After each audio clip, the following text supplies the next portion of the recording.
Generations of Yeshua, the son of David, the son of Abraham. Abraham begot Yitzhak, Yitzhak begot Yaakov, Yaakov begot Yehuda and his brothers. Yehuda begot Peretz and Zerach by Tamar. Peretz begot Hetzron, Hetzron begot Ram, and Ram begot Amminadab, Amminadab begot Nachshon, Nachshon begot Salmon, Salmon begot Boaz by Rahab, Boaz begot Obed by Ruth, and Obed begot Yishai. Yishai begot David the king, David begot Shlomo by the wife of Uriah, and Shlomo begot Rechavam. Rechavam begot Aviah, and Aviah begot Asa. And Asa begot Jehoshaphat. Jehoshaphat begot Joram. Joram begot Uzziyahu. Uzziyahu begot Jotham. Jotham begot Ahaz. Ahaz begot Ketziyahu. Ketziyahu begot Manasseh. Manasseh begot Ammon. Ammon begot Yoshiyahu. Yoshiyahu begot Jeconiah and his brothers in the Babylonian exile. Jeconiah begot Shealtiel. Shealtiel begot Zerubbabel. Zerubbabel begot Abiach. Abiachad begot Abner. Abner begot Eliakim. Eliakim begot Azor. Azor begot Zadok. Zadok begot Ammon. Ammon begot Elichud. Elichud begot Eleazar. Eleazar begot Matan. Matan begot Yaakov. Yaakov begot Joseph. Joseph, who was betrothed to Miriam the virgin, who begot Yeshua, who is called Messiah. And all the generations of Abraham to David are 14 generations, and from David to Babylon, exile, are 14 generations, and from the Babylon exile to the Messiah are 14 generations. And the birth of Yeshua the Messiah was this way, after his mother Miriam was betrothed to Joseph. Before he came unto her, the Ruach HaKodesh found her pregnant. And Joseph, her husband, was a righteous man and not willing to deliver her up to death, and not to disclose her. Only it was in his heart to send her away in secret. And while he thought on this, the angel appeared to him in a dream, saying, Joseph, son of David, fear not to take Miriam your wife, for that which will be born of her is from the Ruach HaKodesh. For from the Ruach HaKodesh she has conceived, and behold, she will bear a son, and you will call his name Yeshua, for he will save his people from all their sins. And all this was to fulfill what was spoken from Yehu by the prophet Yeshayahu, saying, Behold, the virgin will conceive and bear a son, and will call his name Emmanuel. And Joseph awoke from his sleep, and did as the angel of Yehu had commanded him, and took her as his wife. And he had no relation with her until she had borne her son, the firstborn, and he called his name Yeshua. Chapter 2. And after Yeshua was born in Bethlehem, a city of Yehuda, in the days of Herod the king, behold, there came magicians from the east to Jerusalem, saying, Where is he that is born King of the Jews? For we have seen his star in the east, and have come to pay homage to him. And when Herod heard, he was filled with anger, he and all Jerusalem with him. And he gathered all the chief Kohanim and scribes of the people, and inquired from them in what place the Messiah should be born. And they said to him, In Bethlehem, Yehuda, for thus it was spoken by the mouth of the prophet. But you, Bethlehem Ephratah, are not to be lightly esteemed among the thousands of Yehuda, for from you shall he come forth to me which is to be ruler among my people Israel. Then Herod called the magicians in secret and questioned them diligently as to the time of the star which had appeared to them. And he sent them to Bethlehem and said, Go and inquire diligently concerning the boy, and when you have found him, tell me, in order that I may come and pay homage to him also. And when they had heard the king, they went, and behold, the star which they saw in the east went before their eyes until it came and stood still above, over against where the boy was. And when they saw the star, they rejoiced with exceeding great joy. And they came into the house, and they found the boy and his mother Miriam, and with him they fell on the ground, and paid homage to him, and opened their stores, and they presented to him gifts, gold and frankincense and myrrh. And it came to pass, they were fast asleep, and behold, the angel appeared to them, saying, Beware of returning to Jerusalem to Herod. And they went and returned to their own land by another way. And after they had departed, behold, the angel of Yahuwah appeared to Joseph in a dream, saying, Arise, take the boy and his mother, and flee you away into Egypt, and be there. And there you will stay until I return to you, for Herod is seeking to put the boy to death. And he arose and did as the angel had said to him, and took up the boy and his mother by night, and departed into Egypt, and was there until the death of Herod, to fulfill what was spoken from Yahuwah by the prophet, who said, From out of Egypt I have called my son. Then Herod, seeing that he was deceived by the magicians, was exceedingly furious, and sent forth and put to death all the boys that were in Bethlehem, in all the border thereof, from 2 years old and under, as he had heard the set time from the Magi. Then was established that which was spoken by Yirmiyahu the prophet, upon whom be peace, who said, A voice was heard in Ramah, lamentation and bitter weeping, Rachel weeping for her children. She refuses to be comforted for her children, because they are no more. And after Herod the king was dead, behold, the angel of Yahuwah appeared in a dream to Joseph in Egypt, saying, Arise and take up the boy and his mother, and go into the Eretz Yisrael, for they are dead which sought the child's nephesh. And he arose and took the child and his mother, and came to Eretz Yisrael. And when he heard that Archelaus reigned in Yehuda, in the place of Herod his father, he was afraid to go there, and being warned in sleep, he went to the land of Galilee, and came and dwelt in the city of Nazareth, to fulfill what was spoken by the mouth of the prophet, for he will be called Nazareth. Chapter 3.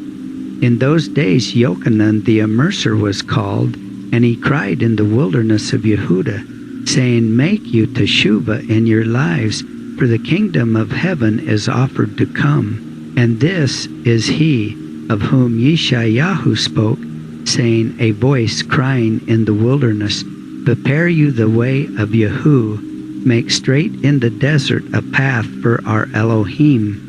And the garment of Yochanan was of camel's hair, and a leather belt about his waist, and his food was the locust and wild honey. Then they went out to him from Jerusalem and from Yehuda, and from all the region of the Jordan, and were immersed of him in the Jordan, and confessing their sins. And when he saw many from the Perushim and from the Zadocum which came to his immersion, he said to them, Generation of vipers, who has informed you to flee from the wrath to come? Bring forth therefore the fruit in keeping with repentance, and say not among yourselves, Because Abraham is our father. For I say to you that Elohim has the power to raise up sons of Abraham from these stones. And already the axe is laid at the root of the trees, and every tree which yields not good fruit will be cut down and cast into the fire. Behold, I am only immersing you in water to repentance, and he that comes after me is mightier than I, whose sandals I am not fit to carry, and he will immerse you with the fire of the Ruach HaKodesh, whose winnowing fork is in his hand, that he may clean his threshing floor, and gather his wheat into the granary, and he will burn up the chaff in the unquenchable fire. Then came Yeshua from Galilee by the Jordan to Yochanan, that he may be immersed of him. And Yochanan spoke to him, saying, I have need to be immersed of you, and you come to me? Then Yeshua answered and said to him, Permit it now, for in this it is an obligation for us to fulfill all righteousness.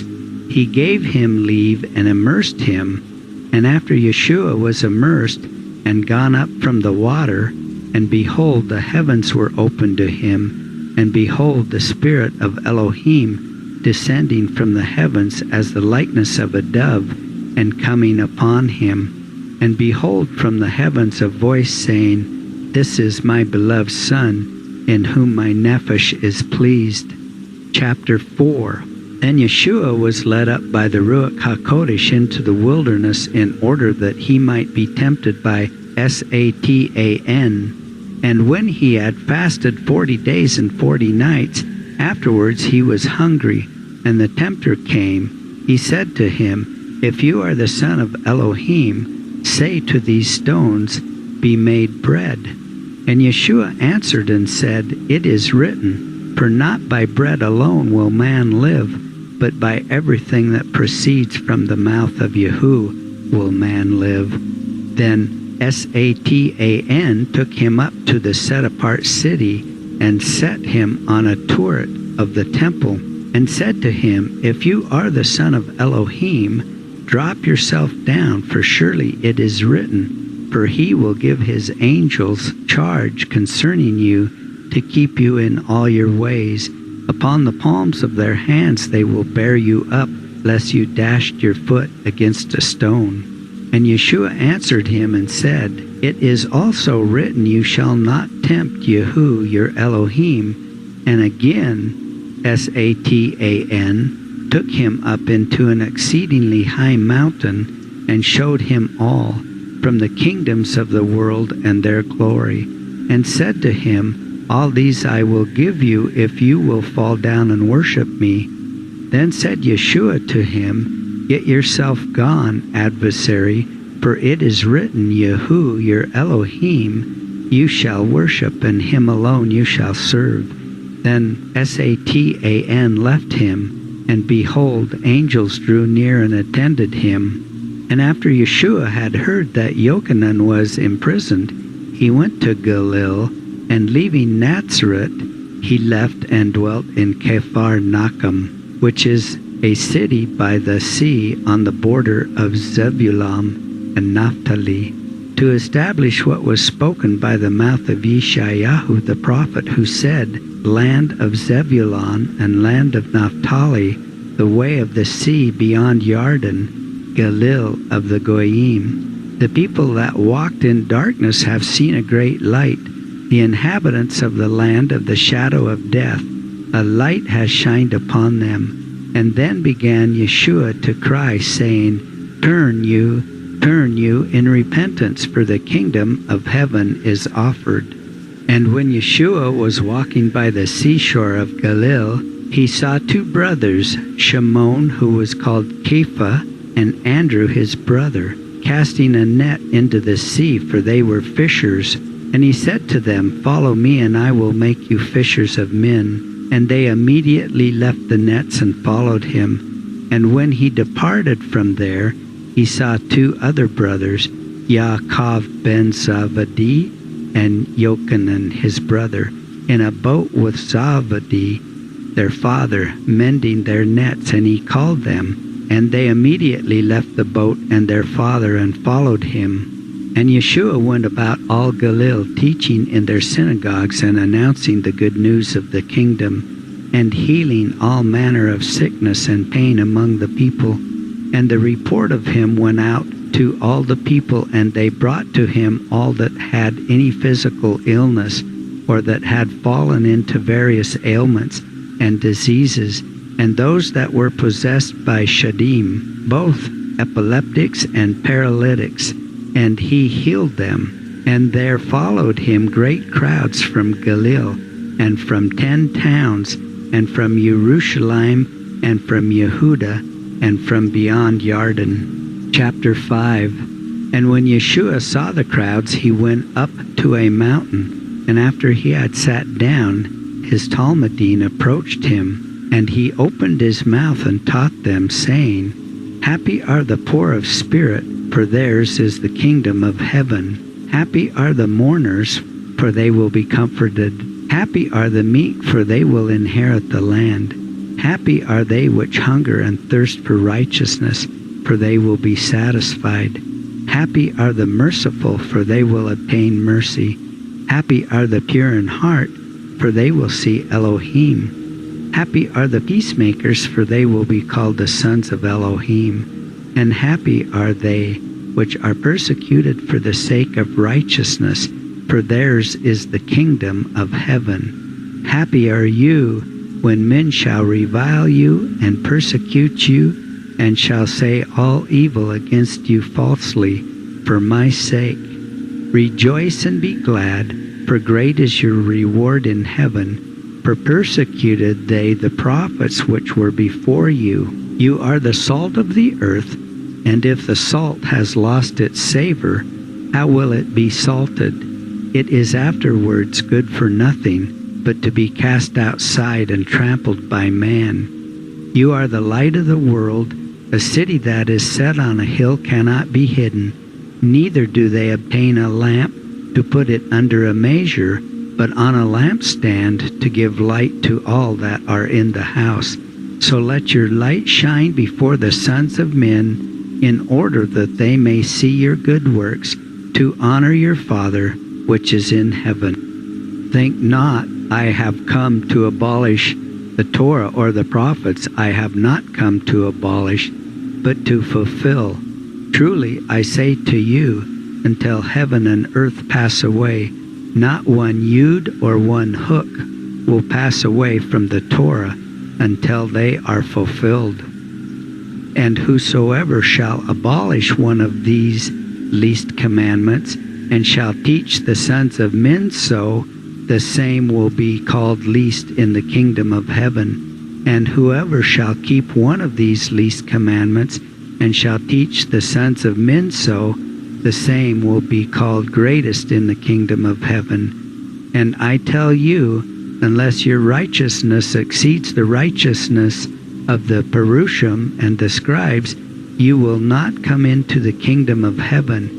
You have heard what was said to them of old, You shall not murder, and whoever commits murder, the same will be condemned to the judgment. But I tell you that whoever shall be enraged against his brother, he will be condemned to the judgment. And whoever says to his brother, You are nothing, he will be condemned to the council of the synagogue. And whoever says to him, You impious one, he will be condemned to the fire of Gehenna. And if you present your offering at the altar, and there remember that your brother has something against you, leave your offering there before the altar, and go you first to atone to your brother, and then come and give your offering. Come to terms with your adversary quickly while you are with him on the way, lest Satan deliver you up to the judge,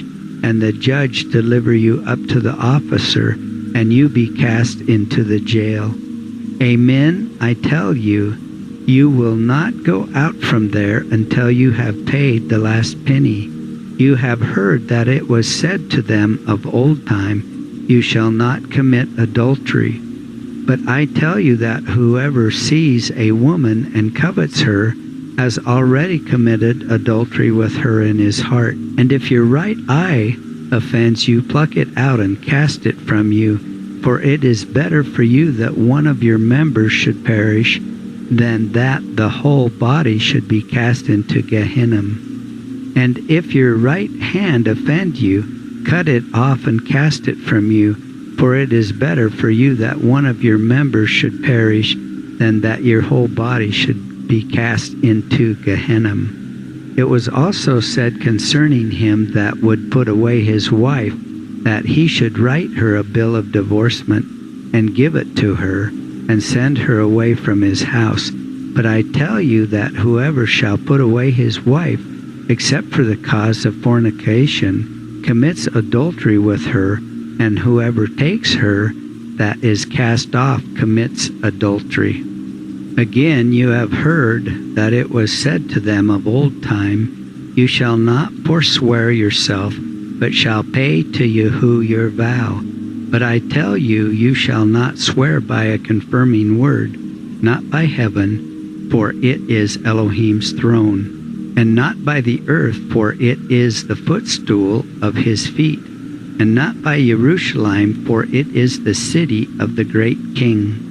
And you shall not swear by your head, in that you have no power to whiten one hair, or turn it black again. But let your words be yes, yes, no, no. For whatever is more than these words is of evil. You have heard what was said, an eye for an eye, and a tooth for a tooth. But I tell you that you not withstand evil, but if one would smite you on the right cheek, turn unto him the other. And whoever wishes to contend you in judgment, and wishes to take from you your coat, leave him the cloak also. And he that impresses you for a mile, go with him even 2. And whoever asks of you, give to him, and from him that would borrow of you, turn not you away. You have heard that it was said, You shall love your neighbor, and hate your enemy. But I tell you, love your enemies, do good to them that hate you, and pray for them which persecute you, and despitefully use you, in order that you may become the sons of your Father which is in heaven, who makes his sun to rise on the good and on the evil, and sends rain on the righteous and on the wicked. For if you love only them which love you, what reward have you? Do not even the transgressors do this? And if you ask after the shalom of your brothers only, what do you exceed? Do not even the goyim do this? You therefore be wholehearted, like your Father which is in heaven, who is wholehearted. Chapter 6. See that you not bestow your tzaddikim before men, so that they may see you. For then you have no reward on the part of your Father which is in heaven. Therefore, when you give tzedakah, do not blow a shofar before you like the hypocrites do in the synagogues and in the streets, in order that men may honor them. Amen, I tell you that they have already received their reward. But you, when you give tzedakah, your left hand shall not know what your right hand does, that your tzedakah may be in secret, and your Father which sees in secret will himself recompense you publicly. And be not like the hypocrites when you pray, for they delight to stand in the assemblies and at the corners of the streets to pray, that men may see them. Truly I tell you that they already have received their reward. But you, when you pray, enter into your chamber and shut the door, and pray to your Father which is in secret, and your Father which sees in secret will recompense you publicly. And you, when you pray, multiply not your words like the goyim do, who think that in an abundance of words they will be heard. But you do not be like them, for your Father knows what is needed for you before you ask him. And you, this way will you pray. Our Father which is in heaven, your name be set apart, your kingdom come, your will be done, as in heaven, so on earth. Give us today our continual bread, and forgive us our debts, like we release our debtors. And let us not come into temptation, but deliver us from all evil.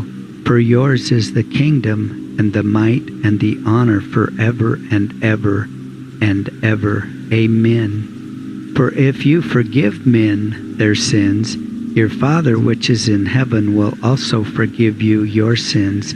But if you forgive not men, neither will he forgive you your sins. And you, when you fast, do not be like the hypocrites, for they begrime and disfigure their faces, that they may appear in the sight of men to fast. Amen, I tell you that they already have their reward. But you, when you fast, anoint your head and wash your face, that you appear not to men to fast, but to your Father which is in secret, who will recompense you publicly. Lay not up for yourselves stores upon earth, where caterpillar and moth devour, and where thieves break through and steal. But lay up for yourselves stores in heaven, where caterpillar and moth waste not, and where thieves do not steal. For just where your store is, there your heart will be also. The lamp of your body is your eye. If therefore your eye is sound, your whole body will be in great light. But if your eye is bad, your whole body shall be gloomy. If therefore the light that is in you is darkness, how great is that darkness? No man can serve two masters, for either he will hate the one and love the other, or else he will love the one and hate the other. You cannot serve Elohim and Mammon. And therefore I tell you, be not anxious for your nephesh, in what you will eat or in what you will drink, or for your bodies with what you will be clothed. Is not the nephesh more than food, and the body more than garment? See the birds of the heavens, for they sow not, neither do they reap, nor gather into their granaries, yet your Father which is in heaven feeds them. Are you not much better than they? And which of you by taking thought can add even a single cubit unto his stature? Why then are you anxious about garments?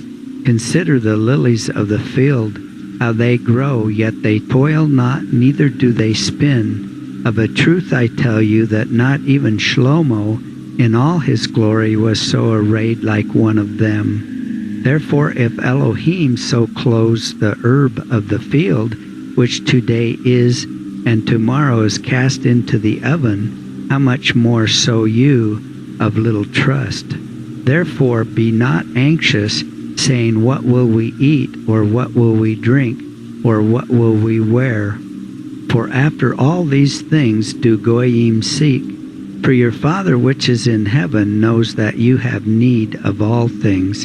Therefore you seek at first the dominion of Elohim and all his righteousness, and all things will be added unto you. And be not anxious for tomorrow will be anxious for itself. Sufficient to today is the evil thereof. Chapter 7. Judge not, and you will not be judged. Condemn not, and you will not be condemned. For with what judgment you judge, you will be judged, and with what measure you meet, it will be measured to you again. And how do you see the splinter in your brother's eye, but see not the beam that is in your own eye? And how do you say to your brother, suffer it now, brothers, so that I may pull out the splinter out of your eye, and behold, a beam is in your own eye? You hypocrite, pull out at the first the beam from your own eye, and then you will be able to see to pull out the splinter out of your brother's eye. Do not hang earrings on dogs, neither cast you pearls before swine, lest they trample them with their feet, and the dogs turn again and rend them. Ask and it will be given to you, seek and you will find, knock and it will be opened to you. For everyone that asks receives, and he that seeks finds, and to him that knocks it will be opened. And which of you whose son will ask of him bread, his father will deliver to him a stone? Or whose son will ask him for a fish, his father will put in his hand a serpent? If you then, being evil, know how to seek to give good gifts to your children, how much more so your Father which is in heaven, which gives good gifts to them that seek him and ask him. Therefore whatever you would that men should do to you, do you even so to them. For this is the Torah and the prophets. Enter you in by the narrow gate, for wide is the gate and wide the way that leads to destruction, and many there be that go there. How narrow is the gate and narrow the way which leads to life, and few there be that find it. Be warned of false prophets which come to you in sheep's garments, but beneath their garment they are as full of deceit as ravening wolves. But by their fruits you will recognize them. Are grape clusters gathered from thorns, or figs from thistles? Even so, every good tree yields good fruit, but every bad tree yields bad fruit. A good tree cannot yield bad fruit, neither can a bad tree yield good fruit. But indeed, every tree that yields not good fruit is cut down and cast into the fire. And you, by their fruit, you will know them. Not everyone that says to me, Adonai, Adonai, will enter into the kingdom of heaven, but he that does the will of my Father which is in heaven, the same will enter with me into the kingdom of heaven. Many will say to me in that day, Adonai, Adonai, did we not eat and drink in your name? And have we not prophesied in your name? And in your name have cast out Shadim? And in your name done many powerful works? And then will I profess to them that I know them not. Depart from me, all you workers of Torahlessness. Whoever hears these my words and does them is comparable to a wise man which built his house upon a rock. And the rain descended, and the floods came, and the winds blew, and beat upon that house. It fell not, for it was based upon the rock. And whoever hears these my words and does them not is comparable to a foolish man which built his house upon the sand. And the rain descended, and the floods came, and the winds blew upon it, and beat upon the house. It fell, and great was the fall of it. And it came to pass that when Yeshua had ended these words, the crowds were amazed at his teachings. And he was teaching as one having ability of his own, and not from the mouth of the scribes or the Perushim. Chapter 8.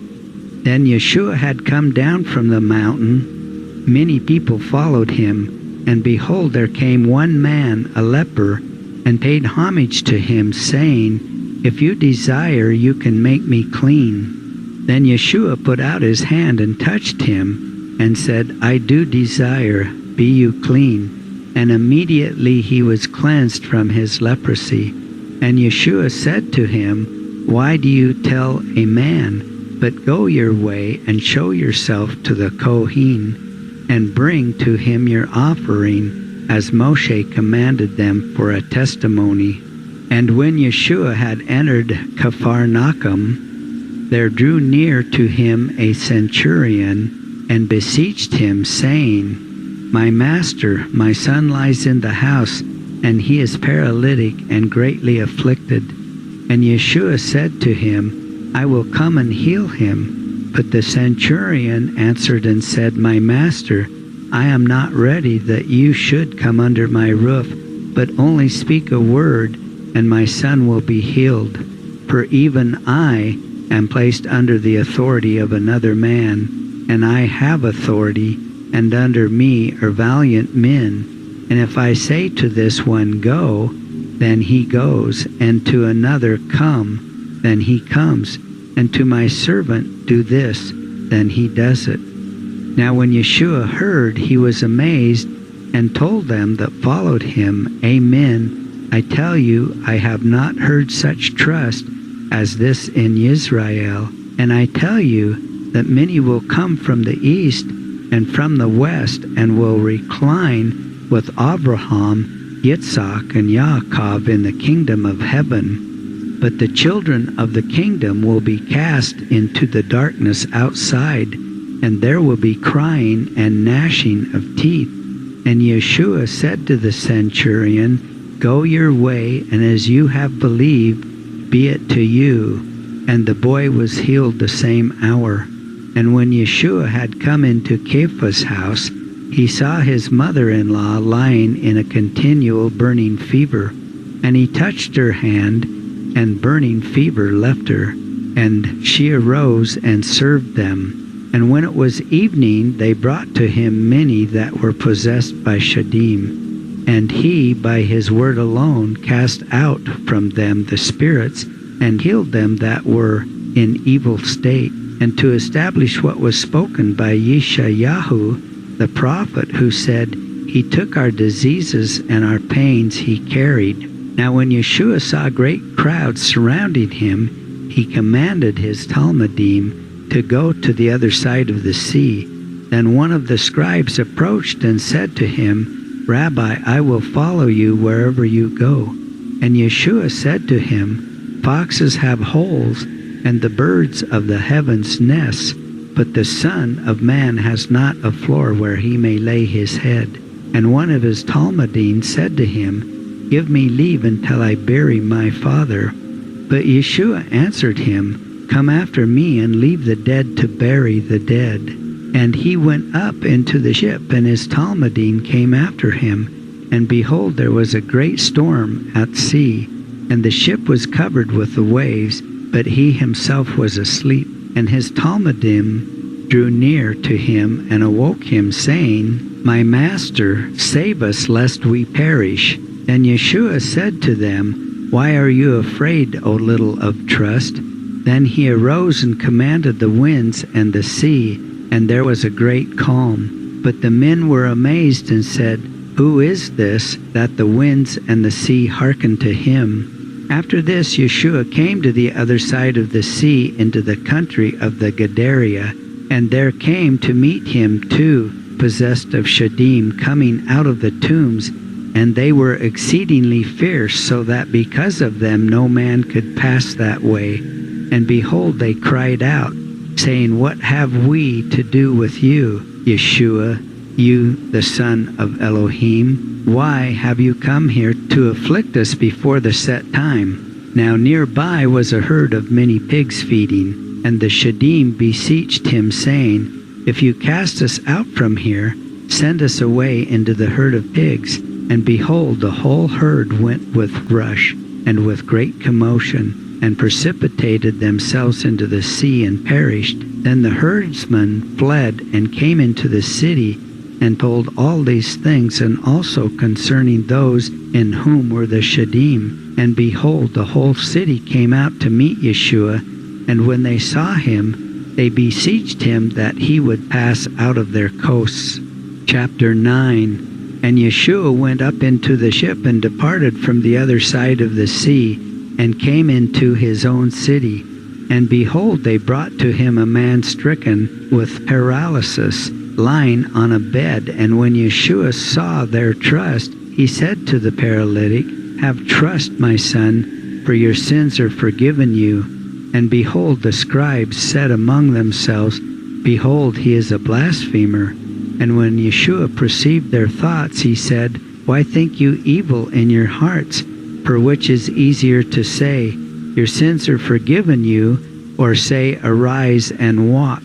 But that you may know that a son of Adam has authority on earth to forgive sins, then said he to the paralytic, Arise and take up your bed and walk into your house.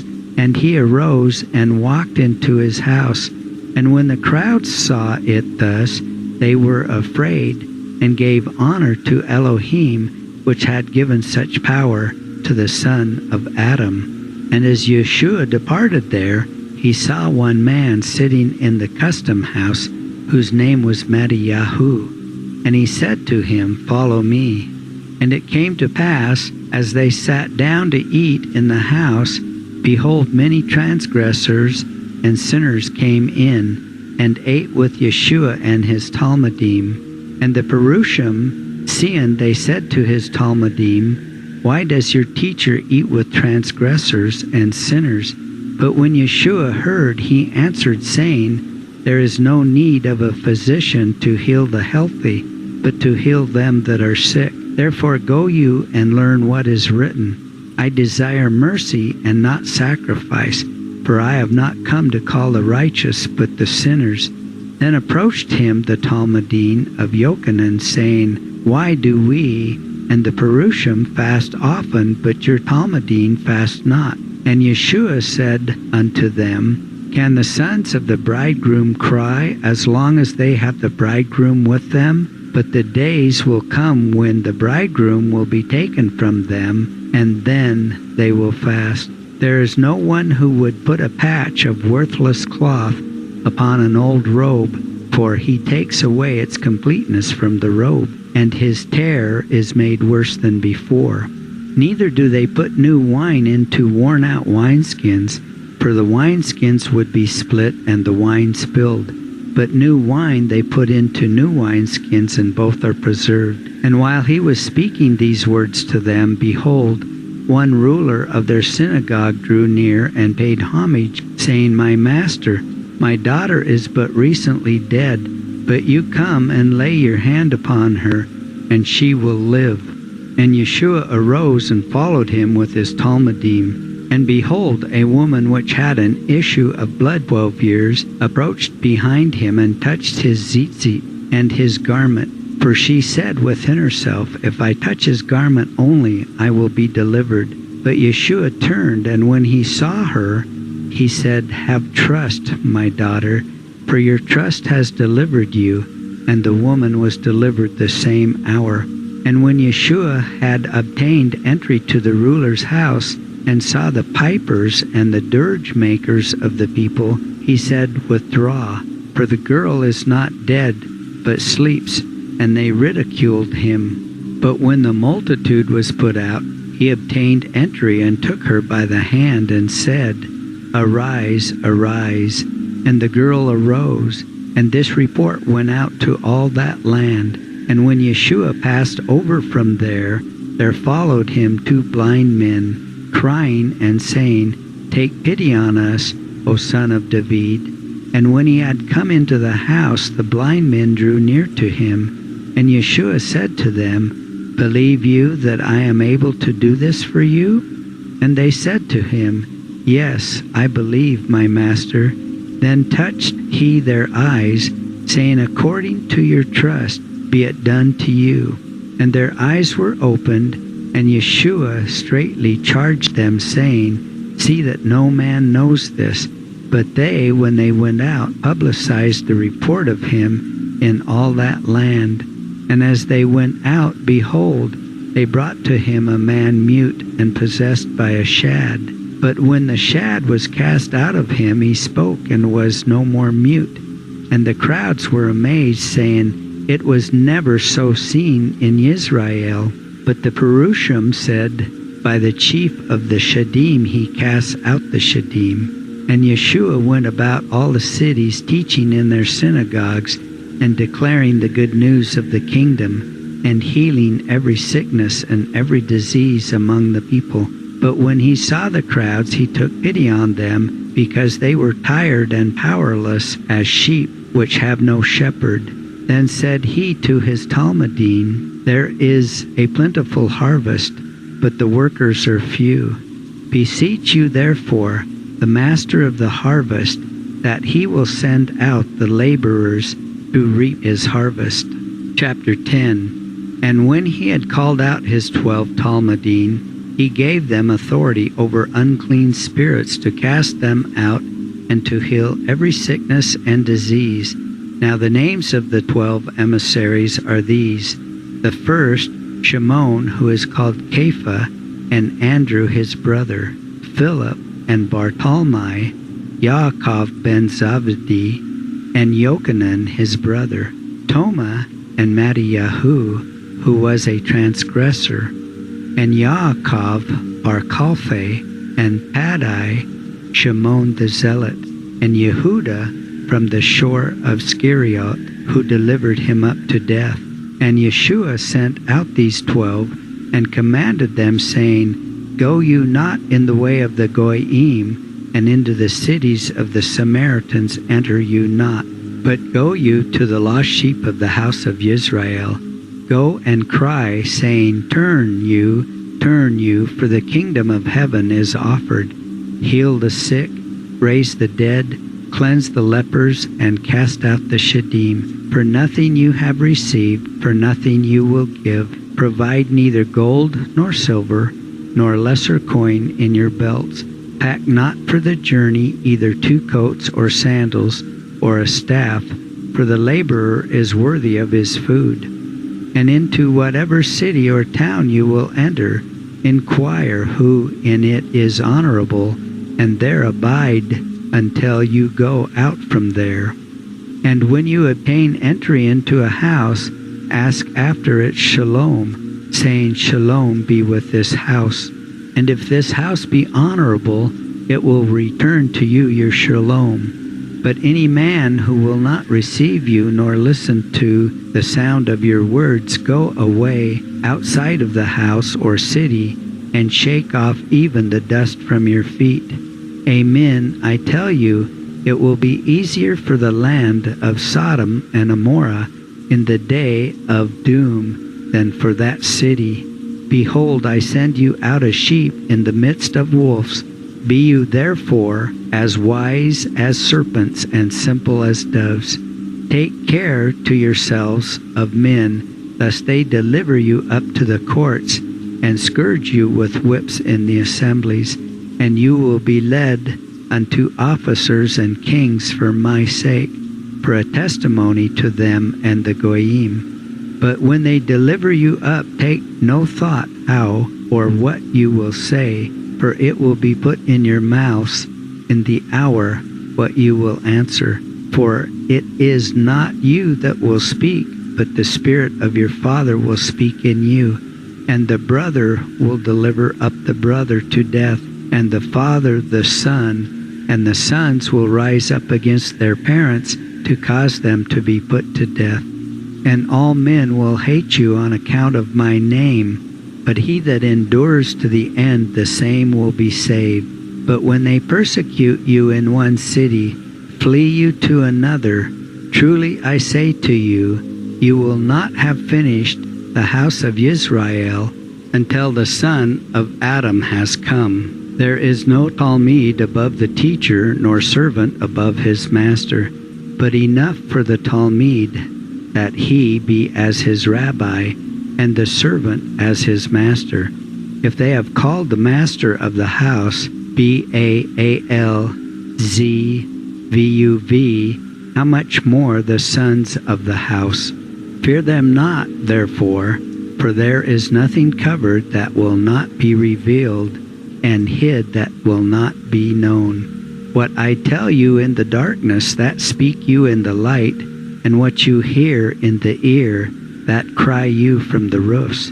And fear not them which kill the body, but cannot kill the nephesh, but fear you him which can destroy both nephesh and body in Geyhinnom. Are not 2 sparrows sold for the smallest coin, and one of them will not fall on the ground without your Father? But the very locks of your hair are all numbered. Fear you not, therefore, for you are better than many sparrows. Whoever therefore will confess me before men, him I will confess also before my Father which is in heaven. But whoever will deny me before men, him I will also deny before my Father which is in heaven. Think not that I have come to send shalom on the earth. I have not come to send shalom, but the sword. For I have come to separate a man from his father, and the daughter from her mother, and the daughter-in-law from her mother-in-law. And a man's enemies will be the men of his own house. And whoever loves his father and his mother more than me is not worthy of me.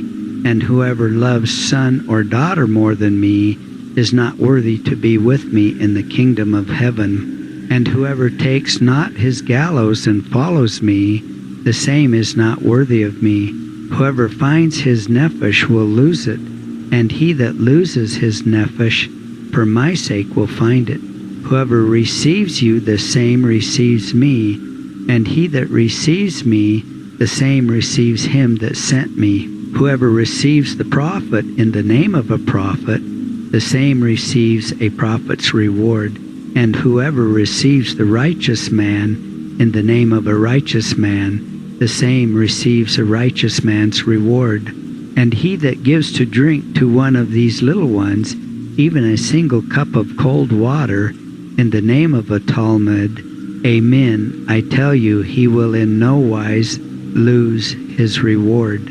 Chapter 11. It came to pass, when Yeshua had finished commanding his 12 Talmudim, he passed over from there to teach and to proclaim in their cities. Now Yochanan, when he heard in the prison the deeds of the Messiah, sent 2 of his Talmudim, and said to him, Are you he that is destined to come, or do we wait another? And Yeshua answered and said to them, Go you and tell Yochanan what you have heard and seen. The blind see, the lame walk, the lepers are cleansed, the deaf hear, and the dead are raised, the poor are made happy, and happy is he that is not offended in me. And after these were departed, Yeshua began to speak in the crowds concerning Yochanan. What went you out into the wilderness to see? Was it a reed shaken in the wind? But what went you out to see? Was it a man clothed in soft garments? Behold, they that are clothed in soft garments are in kings' houses. Only what went you out to see? The prophet? Yes, I say to you, he was more than a prophet. He it is concerning whom it was written, Behold, I send my messenger, and he will clear the way before me. Amen, I say, among them that are born of women, there has not arisen a one greater than Yochanan the Emissaries. Nevertheless, he that is least in the kingdom of heaven is greater than he. Only from the days of Yochanan the Emissaries until now, the kingdom of heaven is constricted, and the forceful plunder it. For all the prophets and the Torah prophesied concerning Yochanan. And if you will receive it, this is Eliyahu who comes. Whoever has ears to hear, let him hear. To what shall I compare this generation? It is compared to boys which sit in the market, who call to their companions and say, We have played happily to you, and you have not danced. We have played sadly, and you have not lamented. For Yochanan came neither eating nor drinking, and they say he is possessed by a shad. The son of Adam came both eating and drinking, and they say, Behold, the man is a glutton and a drunk, and a friend of transgressors and sinners, but wisdom is justified by her children. Then began he to rebuke the cities in which he showed many of his mighty works, because they turned not from their evil deeds. Woe to you, Chorazin! Woe to you, Bethsaida! For if the mighty works were done in Zor and Zidon, which were done in you, they would have turned from the evil long ago in sackcloth and ashes. Surely I say to you, that it shall be easier for Zor and Zidon in the day of judgment than for you. And you, Capharnaum, are you not exalted to the heavens? To Sheol will you be brought down. For if the mighty works were done in Sidon, which were done in you, perhaps it would have remained until this day. Of a truth I tell you that it will be easier for the land of Sodom and the day of doom than for you. At that time Yeshua answered and said, I give thanks to you, O Father, Adon of heaven and earth, which has concealed these things from the wise and prudent, and has revealed them to the lightly esteemed. Yes, O Father, for so was your will before you. All has been given me by the Father, and no man knows the Son but the Father, neither knows anyone the Father except the Son, and to whoever the Son wills to reveal him. Come to me, all you that labor and are heavy laden, and I will satisfy you. Take my yoke upon you, and learn of me, for I am meek and downcast in spirit, and you will find rest for your nephesh. Chapter 12. At that time Yeshua went through the grain on the Sabbath, and his Talmudim were hungry, and began to pluck the ears from the stalks and to eat. But the Perushim, seeing, said, Behold, your Talmudim do that which is not right to do on the Sabbath. But he said to them, Have you not read what David did when he was hungry, both he and they that were with him? For he entered into the house of Elohim, and did eat the showbread, which was not lawful for him to eat them, neither for them which were with him, but only for the Kohanim. Have you not read in the Torah that the Kohanim profane the Sabbath in the temple and are blameless? But I tell you that here is greater than the temple. But if you had known what it means, for I desire mercy and not sacrifice, you would not have condemned the guiltless. For the Son of Man is Adonai, even of the Sabbath. And when he had passed over from there, he entered into their synagogue. And behold, a man which had his hand withered. And they asked him, saying, Is it lawful on the Sabbath to heal the sick? And all this was that they might accuse him before the Bet Din. And he said to them, What man among you, having one sheep that shall fall into a pit on the Sabbath, will not lay hold on it and lift it out? And is not a man better than a sheep? Therefore it is lawful to do good on the Sabbath. Then said he to the man, Stretch out your hand. And he stretched it out, and it was restored to health, like as the other. Then the Perushim went out and took counsel against him, how they might destroy him. But when Yeshua knew, he withdrew from there, and many multitudes followed him, and he healed them all, and commanded them that they should not make him known, in order that it might be established which was spoken by Yeshayahu the prophet, who said, Behold my servant, whom I uphold, my chosen, in whom my nephesh delights. I have put my spirit upon him. He will make righteousness to go out to the Goyim. He will not cry, nor lift up, nor cause his voice to be heard in the street. A bruised reed will he not break, and the dimly burning wick will he not quench. He will make the right go out according to the truth. He will not fail nor be discouraged until he has set right in the earth, and the isles shall wait for his Torah. Then was brought to him one possessed by a shad, blind and mute, and he healed him, so that he was both to speak and to see. And all the crowds were amazed and said, Is he not the son of David? But when the Perushim heard, they said, He does not cast out the Shadim, but by Baalzvuv,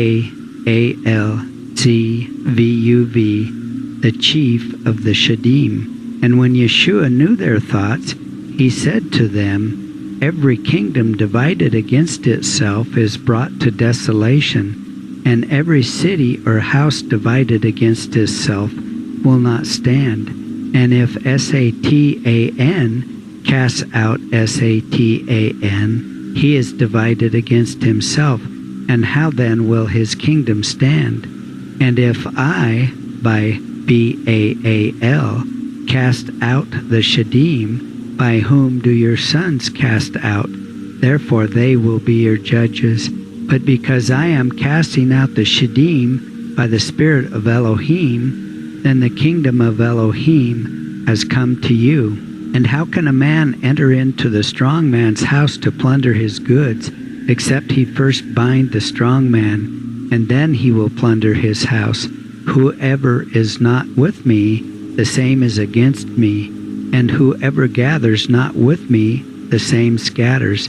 And therefore I tell you every sin and blasphemy will be forgiven the sons of men, but the blasphemy which is against the Spirit will not be forgiven. And every man that says a word against a son of man, it will be forgiven him. But he that says a word against the Ruach HaKodesh, it will not be forgiven him, neither in this world or in the world to come. Either make the tree good and its fruit good, or make the tree bad and its fruit bad, for the tree is known by its fruit. Generation of vipers, how can you speak good things, being yourselves evil? For out of the abundance of the heart the mouth speaks. The good man brings forth good things out of his good store, but the evil man brings forth evil things out of his evil store.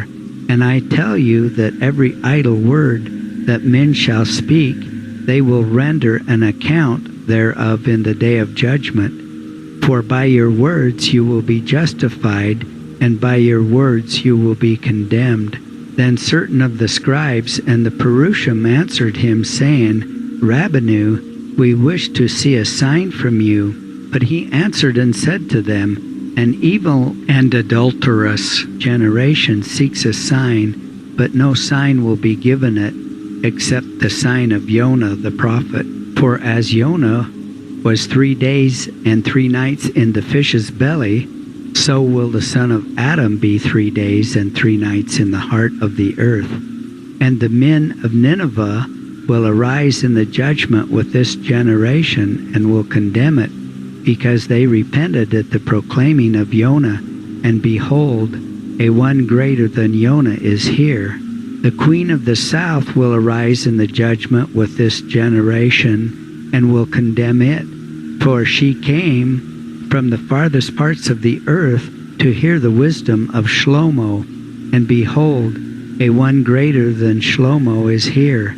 When the unclean spirit is gone out of a man, it goes through dry places seeking rest, but finds none. Then it says, I will return to my house from which I came out. And it comes and finds it empty, and cleaned out with shovels and adorned. Then it goes and takes 7 other spirits, more wicked than itself, and they enter in and dwell there, so that the latter end of that man is worse than the beginning. Even so will it be to this wicked generation. And as he continued to speak to the crowds, behold, his mother and his brothers stood outside, and sought to speak with him. Then one said to him, Behold, your mother and your brothers stand outside, and are seeking you. But he answered him that told him this, and said, Which is my mother, and who are my brothers? And he stretched out his hand toward his Talmudim, and said, Behold,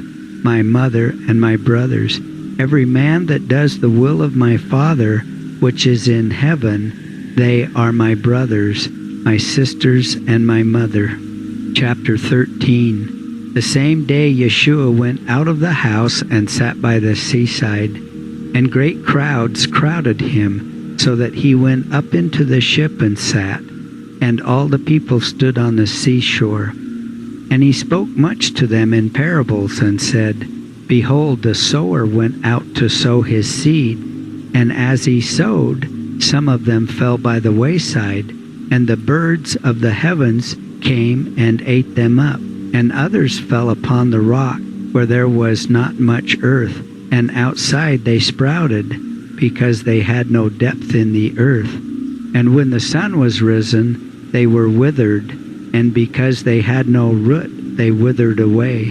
And others fell among the thorns, and the thorns grew up and choked them. But others fell into good ground and brought forth fruit, one 100 times, and another 60, and another 30 times. Whoever has ears to hear, let him hear. And his Talmudim came near to him and said to him, My master, why speak you with us in parables? And he answered and said to them, Because it is given to you to understand the secrets of the kingdom of heaven, but to these it is not given. Now whoever has, to him shall be given, and he will abound. But whoever has not, even what he has, will be taken from him. And therefore I am speaking to you in parables, who seeing will not see, and hearing will not hear, neither will they understand, to establish in them the prophecy of Yeshayahu, he who said, Hear you indeed, but understand not, and see you indeed, but perceive not. Make the heart of this people fat, and make their ears heavy, and shut their eyes, lest they, seeing with their eyes, and hearing with their ears, and understanding with their heart, return and be healed. But happy are your eyes, for they see, and your ears, for they hear. Truly I say to you that many prophets and righteous men have desired to see what you are seeing, but have not seen, and to hear what you are hearing, but have not heard. Hear you therefore the parable of the seed. Whoever hears the word of the kingdom, and understands not, the evil one comes and plucks out that which was sown in his heart. And this is that which was sown by the wayside. But as for that which was sown on the rock, this is he that hears the word, and immediately with joy receives it, but is comparable to the seed which has not root. For he endures but for an hour, and when tribulation or persecution arises, he is immediately offended. And as for that which was sown among the thorns, the same is he that hears the word of Elohim, but the care of this world, and the lust for the false mammon, choke the word, and becomes unfruitful. But as for that which was sown on the good ground, the same is he that hears the word, and understands, and brings forth fruit, and one produces 100 times, and another 60, and another 30 times. Yet another parable put he forth to them, saying, The kingdom of heaven is comparable to a man which sowed good seed in his field. But while men slept, his enemy came and sowed tares among the wheat, and went his way. But when the blade grew up, and produced the fruit, then appeared there the tares also. So the servants of the householder came near, and said to him, My master, did not you sow good seed in your field? From where then came the tares into it?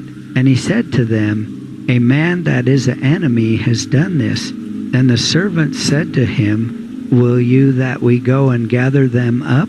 But he said, No, lest while you gather up the tares, you root up also the wheat with them. Let both grow together until the harvest, and at harvest time I will say to the reapers, Gather first the tares, and bind them in bundles for burning, but gather the wheat into the floor. Still another parable put he forth to them, saying, The kingdom of heaven is comparable to a grain of mustard seed, which a man took and sowed it in his field, which indeed is least of all seeds. For when it is grown, it becomes the greatest of herbs, and becomes a tree, so that the birds of the heavens come and nest in the branches thereof.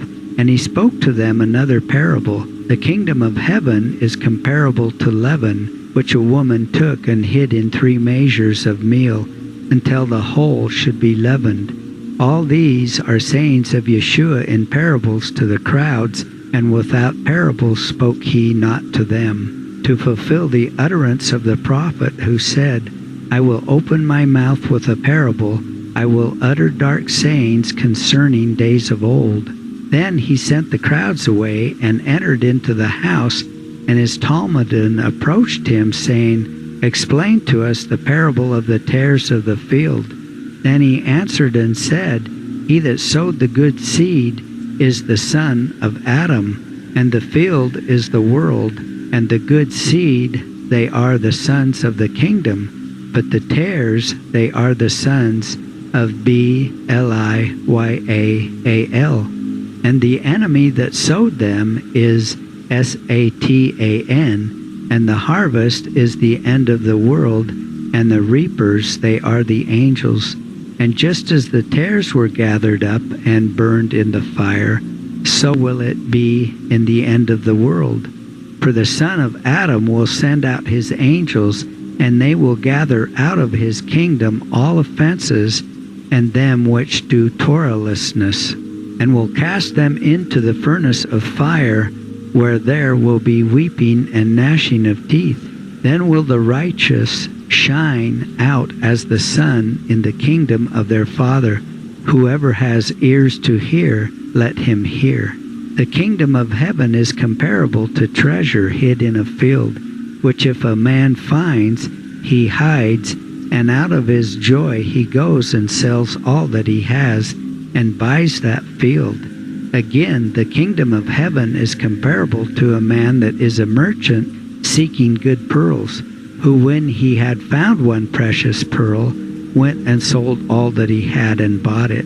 Again, the kingdom of heaven is comparable to a dragnet that was cast into the sea, and gathered of every kind of fish, which they, drawing forth, when it was full, and sitting down on the seashore, chose the good fish as being good, but the bad they cast away. So will it be in the end of the world, for the angels will go out and separate the wicked from among the righteous, and will cast them into the furnace of fire, where there will be weeping and gnashing of teeth. Have you understood these things? And they said to him, Yes. He said to them, Therefore every scribe taught in the kingdom of heaven is comparable to a man that is a householder, which brings forth out his store, new and old. And it came to pass, when Yeshua had finished speaking these parables, he passed over from there. And when he had come into his native land, he taught them in their synagogues, and they were amazed, saying, Where has he this wisdom and might? Is he not the smith's son? Is not his mother called Miriam, and his brothers Yaakov and Joseph, and Shimon and Yehudah? And are not his sisters all with us? Where then has he all these things? And they were offended in him. But Yeshua said to them, There is no prophet without honor except in his native place and in his own house. And he did not many mighty works there because of their lack of trust. Chapter 14. At that time Herod the Tetrarch heard the report concerning Yeshua, and said to his servants, This is Yochanan the Immerser. He is risen from the dead, and therefore the powers are worked by him. For Herod had laid hold on Yochanan, and bound him and put him in prison from before Herodias, his brother's wife. For she said to him, Yochanan is not worthy to be with you. And he wished to kill him, but he feared the people, for he was a prophet in their eyes. Now on Herod's birthday the daughter of Herodias danced in the midst, and she won approval in the eyes of Herod. And he swore to her with an oath to give her whatever she would ask of him. And she, being instructed by her mother, said, Give me here in a dish the head of Yochanan the Immerser. And it grieved the king, but on account of the oath, and on account of them which sat together with him at the table, he commanded it to be given her. And he sent and cut off the head of Yochanan, which was in the prison, that his head might be brought in a dish, and that they might give it to the girl. And they did so, and it was given to the girl, and she brought it to her mother. Then his Talmudin approached and removed his body and buried it. And his Talmudin came and told Yeshua. And when he heard it, he escaped from there into a wilderness place alone. Now when the crowds heard, they followed him on foot out of their cities. And he went forth, and he saw many people, and took pity on them, and healed their sick. And when evening had come, his Talmudin came near to him, saying, This place is desolate, and the hour has already passed. Take leave of the crowds, therefore, that they may go into the villages and buy themselves food. But Yeshua said to them, There is no need for them to go. Give you them to eat. And they answered him, We have here but 5 loaves and 2 fishes. And he said to them, Bring them here to me. And he commanded the people to sit down to eat on the grass in the field. And he took the 5 loaves and the 2 fishes, and lifting up his eyes to heaven, he blessed and broke, and gave the loaves to his Talmudin, and his Talmudin gave to the crowds. And they did all eat and were satisfied, and there were left over to them 12 baskets full of the crumbs.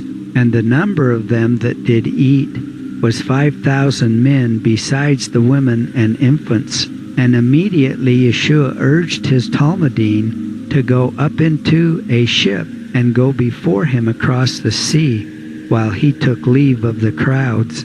And when he had taken leave of the people, he went up alone into the mountain to pray. And it was evening, and he was there alone. Now the ship was tossed in the midst of the sea by the waves, for the wind was against them. And it came to pass in the 4th watch of the night that he came to them and walked upon the sea.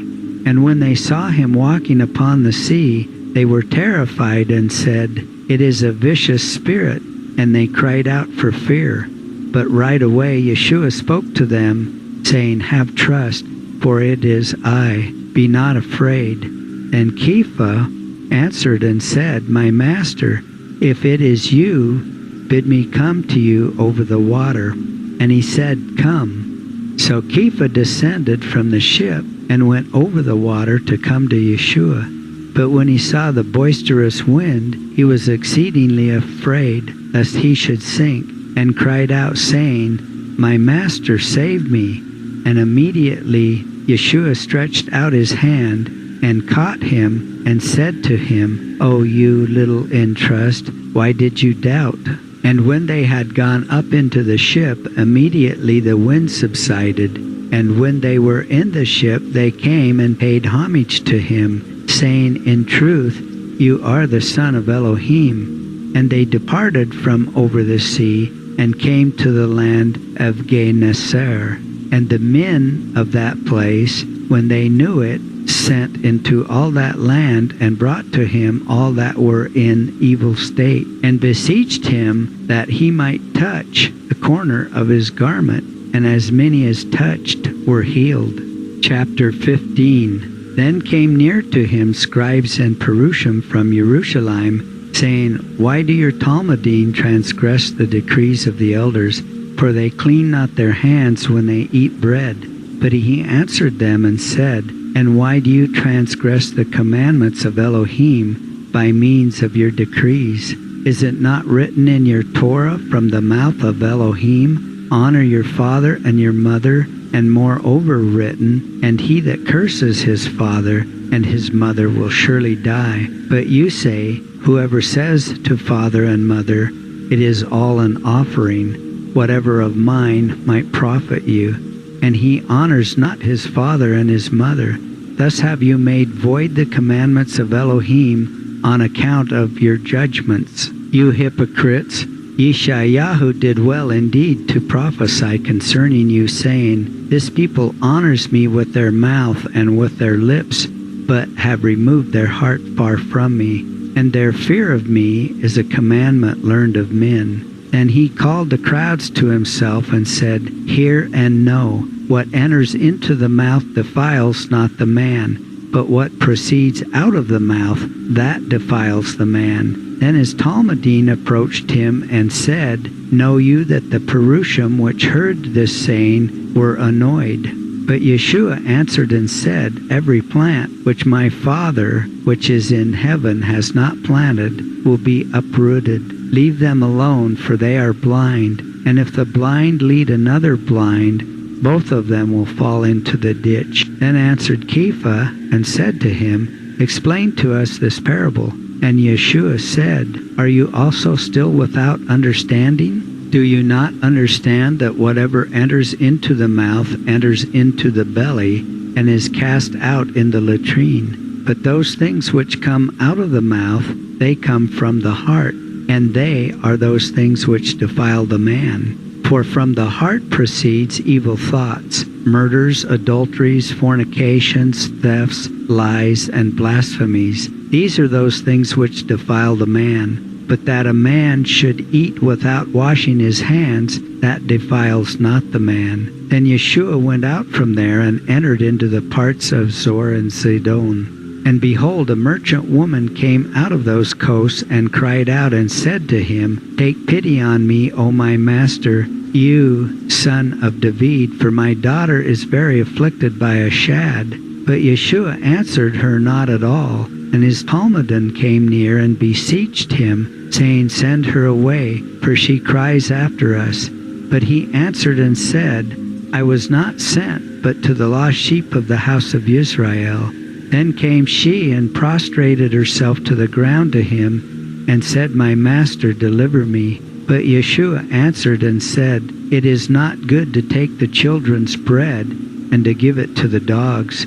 Then answered she and said, Truth, certainly, my master, but the dogs even they eat of the crumbs which fall under their master's table. Then Yeshua answered and said to her, O woman, how great is your trust! Be it to you even as it is in your heart. And her daughter was healed the same hour.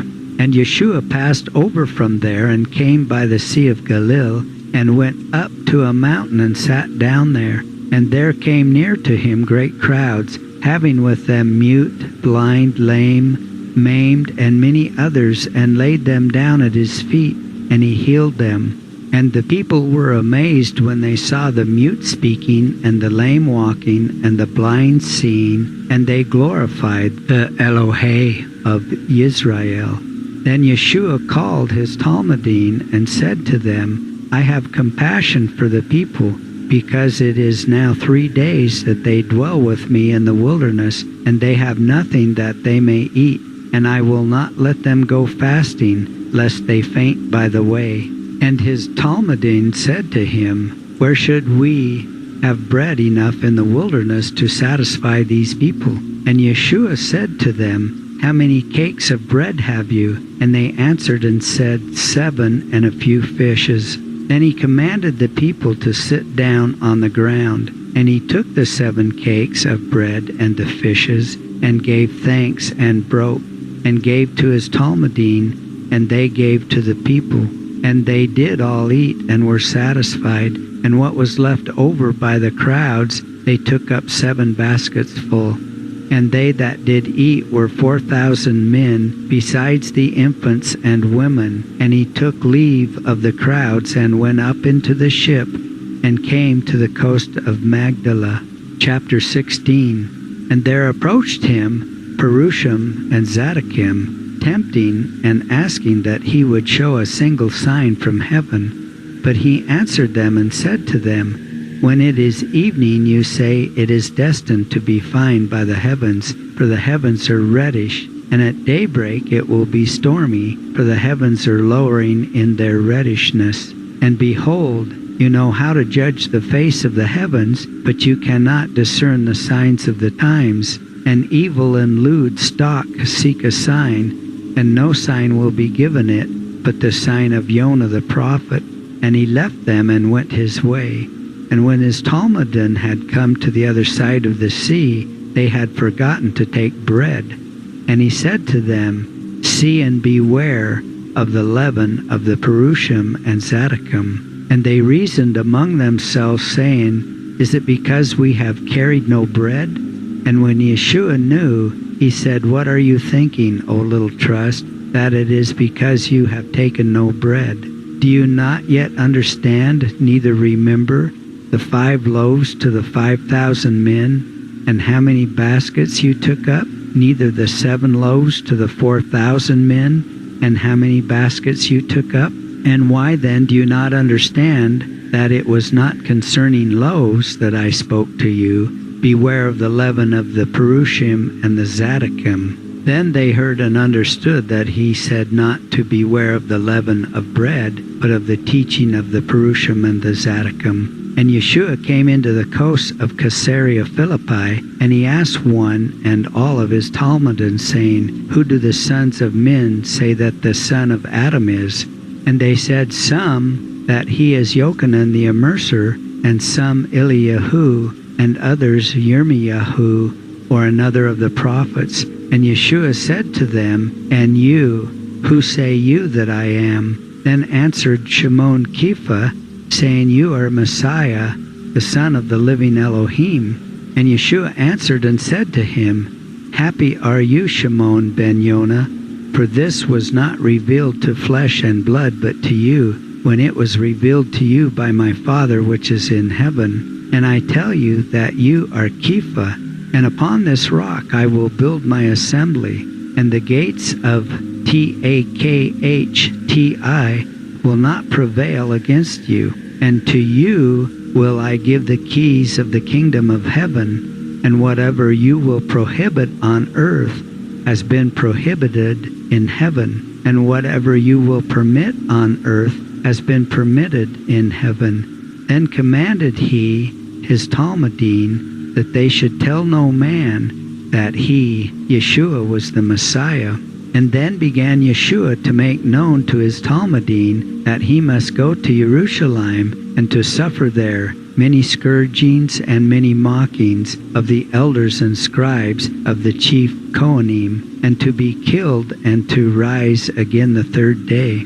Then Kepha took him and began to rebuke him, saying, Far be it from you, my master, all this will not be unto you. But he turned and said to Kepha, Follow me, Satan, you are an offense to me, for you savor not the things that are of Elohim, but those that are of men. Then said Yeshua to his Talmudim, Whoever wishes to follow me, let him reject himself, and take up his gallows, and follow me. For whoever will desire to save his nephesh will lose it, and whoever will lose his nephesh, for my sake, the same will find it. For what will it profit a man if he gains the whole world, and in his own nephesh receive injury? Or what exchange will a man give for his nephesh? For the Son of Man will come in the glory of his Father with his angels, and then will he pay every man, each according to his deeds. Truly I tell you, there are those standing here which will not taste death until they see the Son of Adam coming in his kingdom. Chapter 17. And after 6 days Yeshua took Kepha and Yaakov and Yochanan his brother, and brought them up to a high mountain apart. And the fashion of his face was altered before them, and his face did shine as the sun, and his raiment became white as the snow. And behold, there appeared to them Moshe and Eliyahu talking with him. Then answered Kepha and said to Yeshua, My master, it is good for us to be here. If you will, let us make here 3 tabernacles, for you one, for Moshe one, and for Eliyahu one. While still speaking, behold, a bright cloud overshadowed them, and behold, a bat coal out of the cloud said, This is my beloved Son, with whom I am well pleased. Hear you him. And when the Talmudim heard, they fell on their faces and were very afraid. But Yeshua approached and touched them and said to them, Arise and be not afraid. And when they had lifted up their eyes, they saw no one save Yeshua only. And as they came down from the mountain, Yeshua commanded them, saying, Tell no man the vision which you have seen, until the Son of Adam is raised from the dead. And the Talmudim asked him, saying, Why then say the scribes that Eliyahu must come first? And he answered and he said to them, Eliyahu will surely come and restore all things. And I tell you that Eliyahu has come already, and they knew him not, but have done to him whatever they chose. Likewise will the Son of Man receive and bear scourgings from them. Then the Talmudim heard and understood that he was speaking of the immerser Yochanan when he spoke to them. And when they had come to the crowd, there came near to him one man, and fell on his knees before him, saying, My master, have compassion on my son, for he is epileptic, and with this sickness he is very afflicted, for often he falls into the fire and often he falls into the water. And I brought him to your Talmudim, but they could not cure him. Then Yeshua answered and said, O stubborn and perverse generation, how long will I be with you? How long will I suffer you?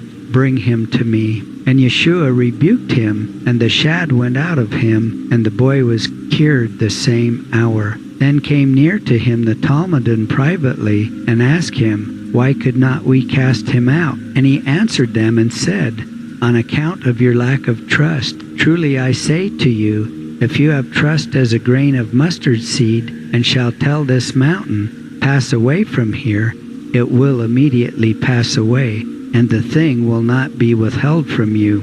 But this kind is not cast out but by prayer and fasting. And as they were going into Galilee, Yeshua spoke to them and said, The Son of Adam will be betrayed into the hands of men, and they will kill him, and the third day he will rise again. And they were very grieved. And when they had come into Capharnaum, they that received the drachma came near to Caiaphas, and said to him, Does your rabbi pay the drachma? And he said, Certainly.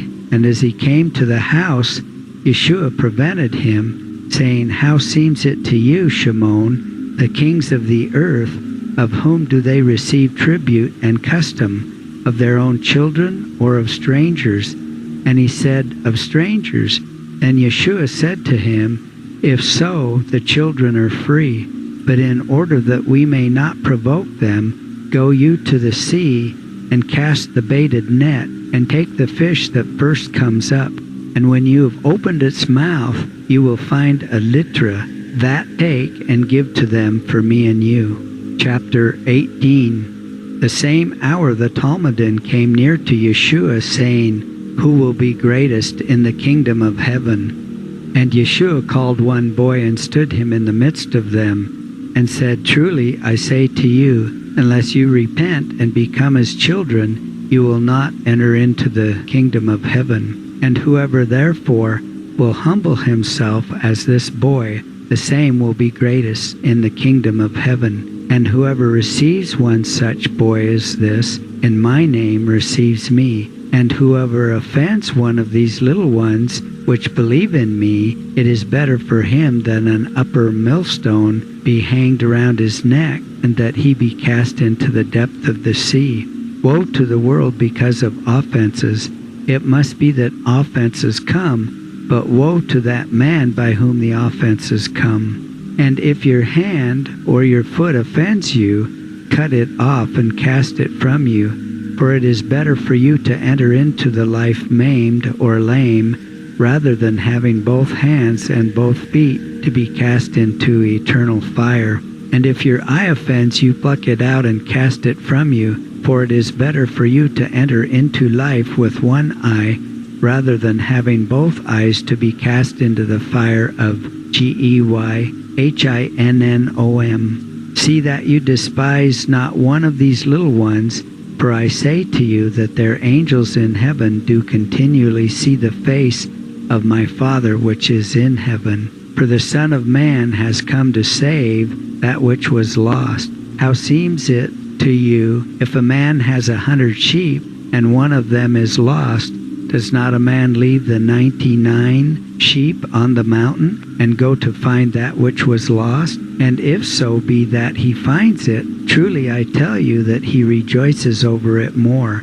Even so it is not the will of your Father which is in heaven, that one of these little ones should be lost.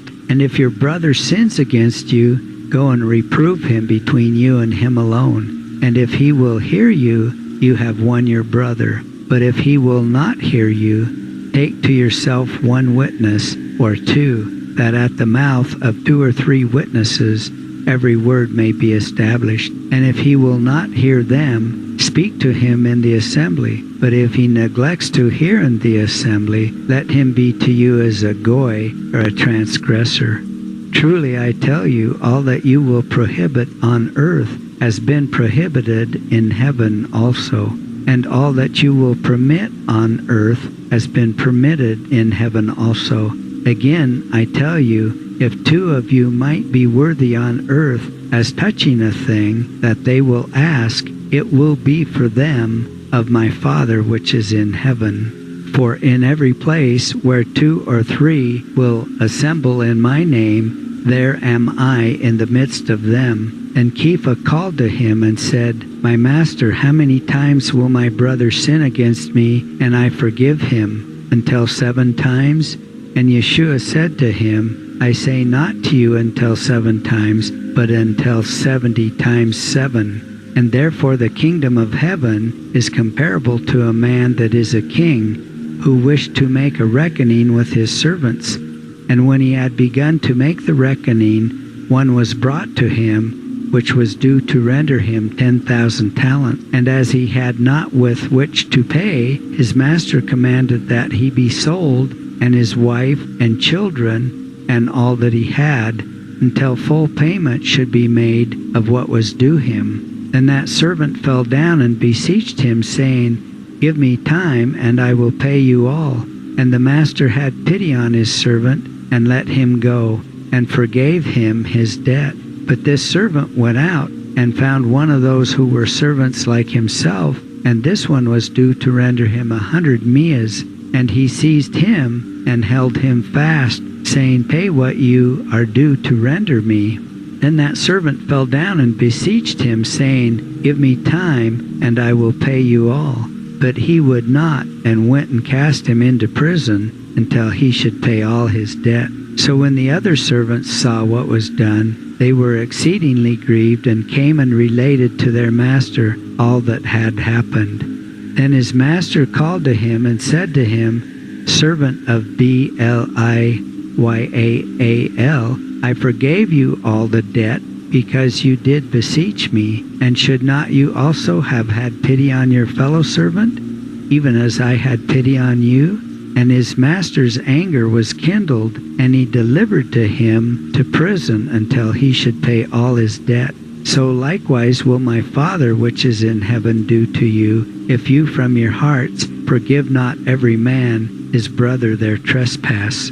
Chapter 19. And it came to pass that after Yeshua had finished speaking these sayings, he departed from Galilee, and came into the borders of Yehuda at the crossing of the Jordan. And great crowds followed him, and he healed them there. And the Perushim approached him, and tempted him, saying, Is it right for a man to put away his wife for every cause? And he answered and said to them, Have you not read that he who made man at the beginning made them male and female? And said, Therefore shall a man leave his father and his mother, and shall cleave to his wife, and they shall become one flesh. And now they are no more two, but one flesh only. What therefore Elohim has joined together, man cannot separate. But they said, And why did Moshe then command to give a bill of divorcement, and to put her away if she was not pleasing in his sight? And he answered them and said, Because Moshe, on account of the hardness of your hearts, allowed you to put away your wives, but from the beginning it was not so.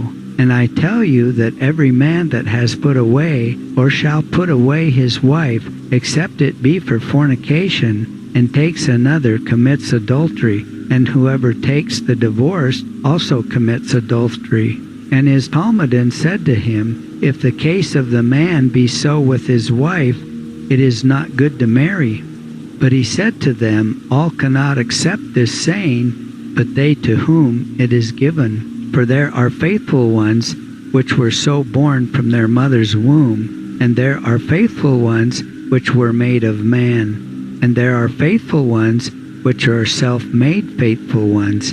For the kingdom of heaven's sake, whoever can accept, let him accept. Then were brought to him children that he should lay hands on them and pray. But his Talmudim rebuked them, and Yeshua said, Allow the children, and hinder them not from coming to me, for of such is the kingdom of heaven. And when he had laid hands on them, he departed there. And behold, one came near and said to him, Good Rabbi, and what good thing shall I do, that I may acquire the life of the world to come? And he said to him, Why ask you me concerning what is good? There is none good but one. There is a good, and that is El. And if you desire to enter into the life of the world to come, keep the commandments of El. And he said to him, And which? And Yeshua answered and said, You shall not murder, you shall not commit adultery, you shall not steal, you shall not bear false witness against your neighbor, honor your father and your mother, and you shall love your neighbor as yourself. But the young man said to him, All these things have I kept from my youth, and what lack I still? And Yeshua said to him, If you will be wholehearted, go sell all that you have, and give to the poor, and you will have great store in heaven, and come and follow me. But when the young man heard the sayings, he went away troubled, for he had great possessions. Then said Yeshua to his Talmudim, Truly I tell you that the rich will with difficulty enter into the kingdom of heaven. And again I tell you, it is easier to pass a large rope through the eye of the needle than to bring the rich into the kingdom of heaven. And when the Talmudim heard these sayings, they marveled exceedingly, saying, Who then can be saved? And Yeshua regarded them and said, On man's part this is impossible, but to Elohim all such things possible. Then answered Kepha and said to him, Here are we have left everything and followed you, and what will we have?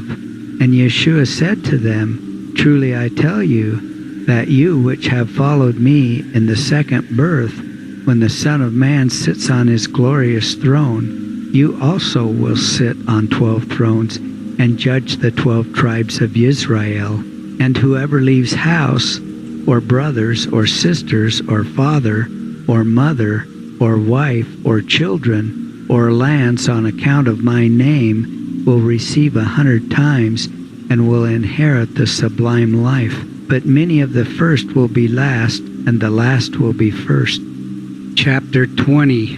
The kingdom of heaven is comparable to a man that is a householder, who went out early in the morning to hire laborers to tend his vineyard. And when he had contracted with them at the rate of a coin for the whole day, he sent them into his vineyard. And he went out at the 3rd hour, and saw others standing idle in the marketplace, and said to them, Go you also into my vineyard, and whatever is right I will give you. And they went their way. Again he went out at the 6th hour and the 9th, and did likewise. And at the 11th hour he went out and found others standing, and said to them, Why stand you here all the day idle? And they said to him, No man has hired us. And he said to them, Go you also into my vineyard. And when it was evening, the master of the vineyard said to his overseer, Call the laborers and give them their wage, beginning from the first to the last. And when those came which came at the 11th hour, they received each man a coin. And when the first came, they thought that they should have received more than these, and they likewise received each man a coin. And when they had seen it, they murmured against the householder, saying, These last have labored but 1 hour, and you have put them on a level with us, which have borne the burden of the day and the heat. But he answered them and said, Brother, I do you no injury. Did you not contract with me for a coin? Take what is yours and go your way. And as to my will to give to this last, the same as to you, have I no right to do what I will in my own sight? Or is your eye bad because I am good? So the last will be first, and the first last. For many were called, but few were chosen. And as Yeshua went up to Jerusalem, he took his 12 Talmudim privately, and said to them, Behold, we are going to Jerusalem, and the Son of Adam will be delivered up to the chief Kohanim and the scribes, and they will condemn him to death, and will deliver him over to the Goyim to be mocked and scourged and crucified, and the 3rd day he will rise again. Then came near to him the mother of Zabdi's children with her sons, and worshipped him, and would ask of him. And he said to her, What wish you? And she said to him, grant that these, my 2 sons, may sit, the one on your right hand and the other on your left in your kingdom." But Yeshua answered and said, "You know not what you ask. Can you drink the cup that I will drink of, and be immersed in the immersion that I will be immersed in?" They said to him, "We can." Then he said to them, "You will drink indeed of my cup, and will be immersed in the immersion that I will be immersed in. But to sit on my right hand or on my left is not mine to give you, but for whom it is prepared of my Father." And when the 10 heard, they were displeased with the 2 brothers. But Yeshua called them to himself, saying, "And you know that the chiefs of the Goyim rule over them, and the great ones exercise authority among them. It shall not be so among you, but whoever among you wishes to be great, let him be your servant, and he among you that wishes to be first, let him be your servant. Even as the Son of Man came not to be served to, but to serve, and to give his nephesh a ransom for many." And as they went out from Jericho, a great crowd followed him. And behold, 2 blind men went out and sat by the wayside. And when they heard that Yeshua passed by, they cried out, saying, "My Master, take pity on us, O Son of David." And the crowd rebuked them and told them to keep silence. But they cried out the more, saying, "My Master, take pity on us, O Son of David." And Yeshua stopped and called to them, saying, "What wish you that I do for you?" And they said to him, "My Master, that our eyes may be restored to sight." And Yeshua had pity on them and touched their eyes, and immediately they saw and followed him. Chapter 21.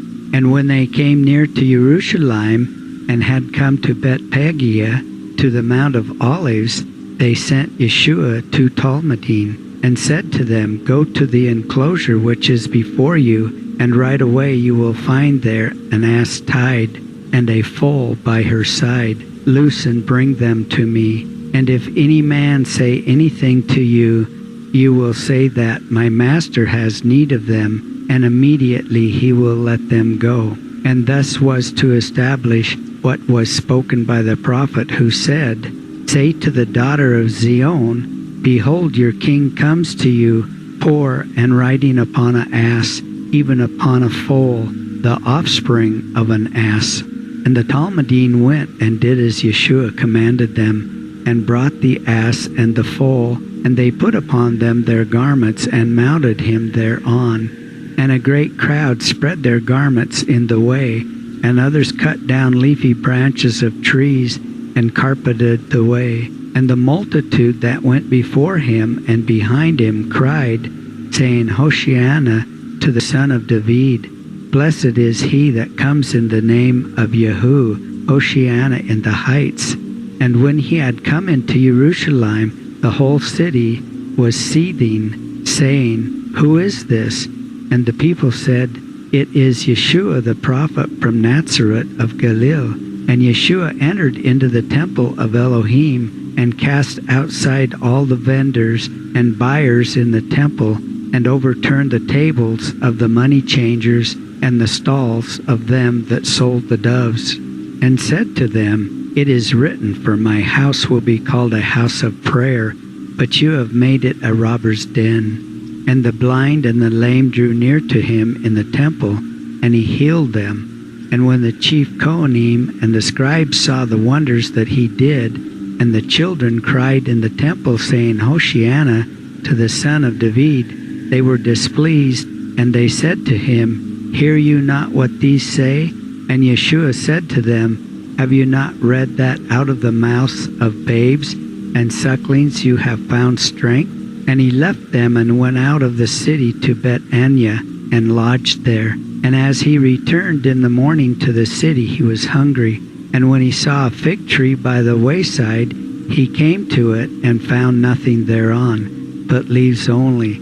And he said to it, "Let there not come forth of you fruit forever." And immediately the fig tree withered away.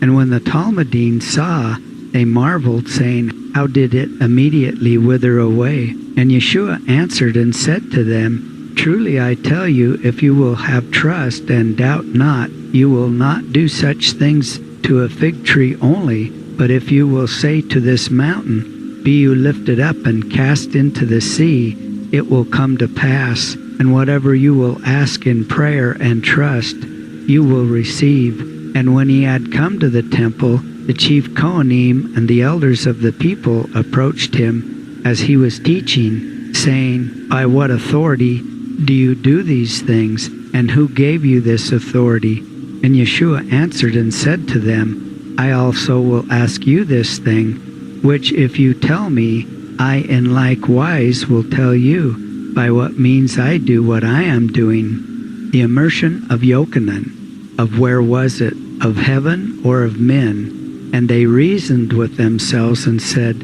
If we shall say of heaven, he will say to us, Why did you not believe him? But if we shall say of men, we fear the crowd, for Yochanan was in the eyes of all a prophet. And they answered and said to Yeshua, We know not. And he also said to them, And neither tell I you, but by what means I do these things. But how seems it to you? There was a man which had 2 sons, and he approached the first and said, My son, go work today in my vineyard. But he answered and said, I will not do so. But after that he repented and went. And he approached the second and said likewise. And he answered and said, I will go, my master. But he went not. Which of these 2 did the Father's will? They answered him, the first. And Yeshua said to them, Truly I tell you, that the transgressors and the harlots go before you into the kingdom of Elohim. For Yochanan came to you in the way of righteousness, and you believed him not. But the transgressors and harlots believed him, and you, when you had seen, repented not after that to believe him. Hear you another parable. There was a man that was a householder, which planted a vineyard, and surrounded it with a hedge, and dug a winepress in it, and built a tower, and delivered it to vine dressers to cultivate it, and went abroad. And when the time of the fruit came near, he sent his servants to the vine dressers to receive the fruit. But the vine dressers seized his servants, and beat one, and slew another, and another they stoned. Again he sent other servants more than the first, and they did to them likewise. But at last he sent to them his son, saying, Perhaps they will honor my son. But the vine dressers, when they saw the son, said among themselves, This is the heir. Come, let us kill him, and his inheritance will be ours. And they seized him, and brought him outside the vineyard, and slew him. Think for yourselves, when the master of the vineyard has come, what will he do to these vine dressers? And they answered him and said, He will destroy the wicked vine dressers in their wickedness, and will hire out his vineyard to another, which will render him the fruit in its season. And Yeshua said to them, Have you not read in the scripture, The stone which the builders rejected has become the head of the corner? This is from Yehu. It is wonderful in our eyes. And therefore I tell you, the kingdom of Elohim will be taken away from you, and given to people who will bring forth the fruits thereof. And whoever falls on this stone will be broken, but on whomever it falls, it will break him. And when the chief Kohanim and Perushim heard his parables, they knew that he spoke concerning them. But when they sought to seize him, they feared the crowds, for he was in their eyes a prophet. Chapter 22. And Yeshua answered and spoke to them again in parables, saying, The kingdom of heaven is comparable to a man that is a king, who made a marriage for his son, and sent his servants to call them that were invited to the marriage, but they would not come. Again he sent other servants, saying, Tell you them which are invited, Behold, I have prepared my banquet. My oxen and my geese are cooked, and all things are ready. Come you to the marriage. But these remained unresponsive, and went their ways, one to his village, another to his merchandise, and the rest seized his servants, whom with violence they slew. But when the king heard, his anger was kindled, and he sent his hosts, and destroyed those murderers, and burned their city with fire. Then said he to his servants, The marriage indeed is ready, but they which were invited were not worthy. Go you therefore to the outgoing of the ways, and whomever you will find, call to the marriage. So his servants went out by the ways, and gathered together all whom they found, but bad and good, and the marriage was filled with them that sat at the table. And when the king came in to see them that were seated, he saw there a man not clothed with a marriage garment, and said to him, Friend, how came you in here, not having a marriage garment? And he was silent. Then said the king to his servants, Bind him hand and foot, and cast him into the darkness outside. There will be weeping and gnashing of teeth, for many were called, but few were chosen. Then went the Perushim, and took counsel together concerning this saying, and they sent to him their Talmudim, with the servants of Herod, saying, Rabbi, we know that you are a sincere man, and teach the way of Elohim in truth, and are not influenced by any man, for you regard not the face of man. Tell us therefore, how seems it to you? Is it right to give tribute to Caesar or not? But Yeshua knew the evil in their hearts, and said to them, You hypocrites, why tempt you me? Show me a coin of the tribute. And they brought to him a coin. And he said to them, Whose is the likeness and this inscription? And they answered him, and they said, Caesar's. Then said he to them, Give therefore to Caesar what is Caesar's, and to Elohim the things that are Elohim's. And when they heard it, they were amazed, and left him, and withdrew. The same day the Zadokим, which are those that say that there will not be a resurrection, came near to him, and asked him, saying, Rabbi, Moshe said, If a man dies and has no son, his brother shall take to himself to wife, the wife of the dead, that he may raise up seed to his brother. And he left his wife to his brother.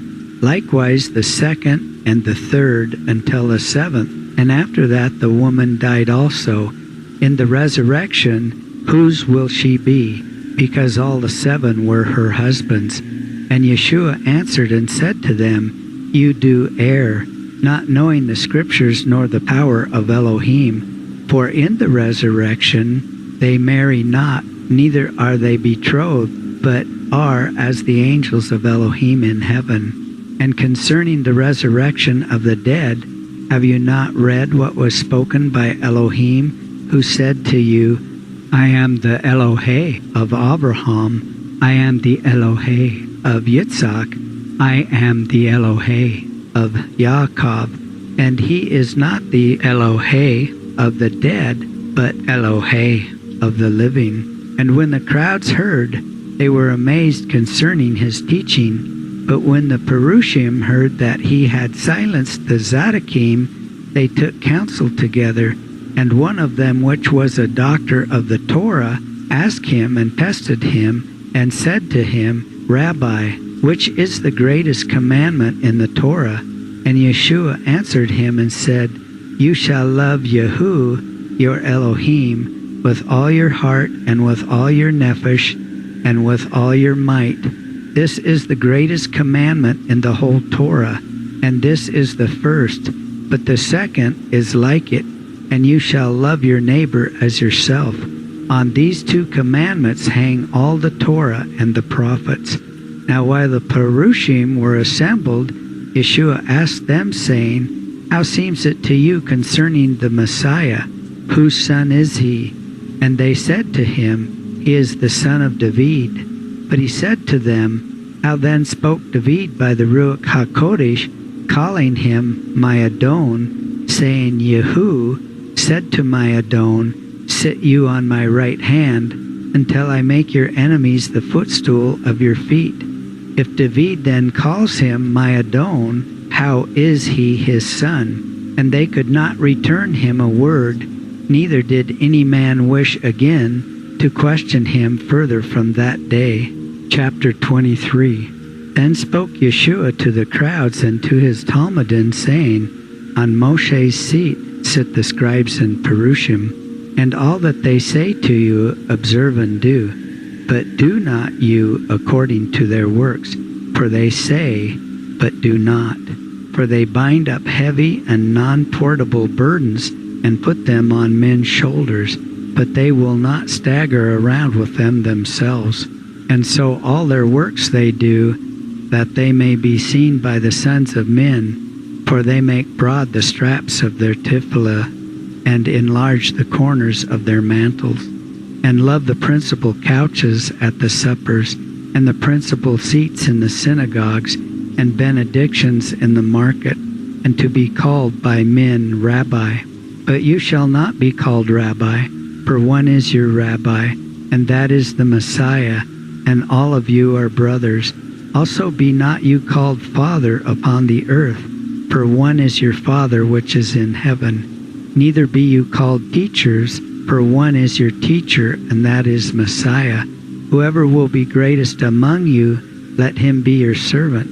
For whoever exalts himself will be abased, and whoever is abased will be exalted. Woe to you, scribes and Perushim, hypocrites, who close the kingdom of heaven against the sons of men, for you enter not yourselves, neither do you allow them that are eager to enter.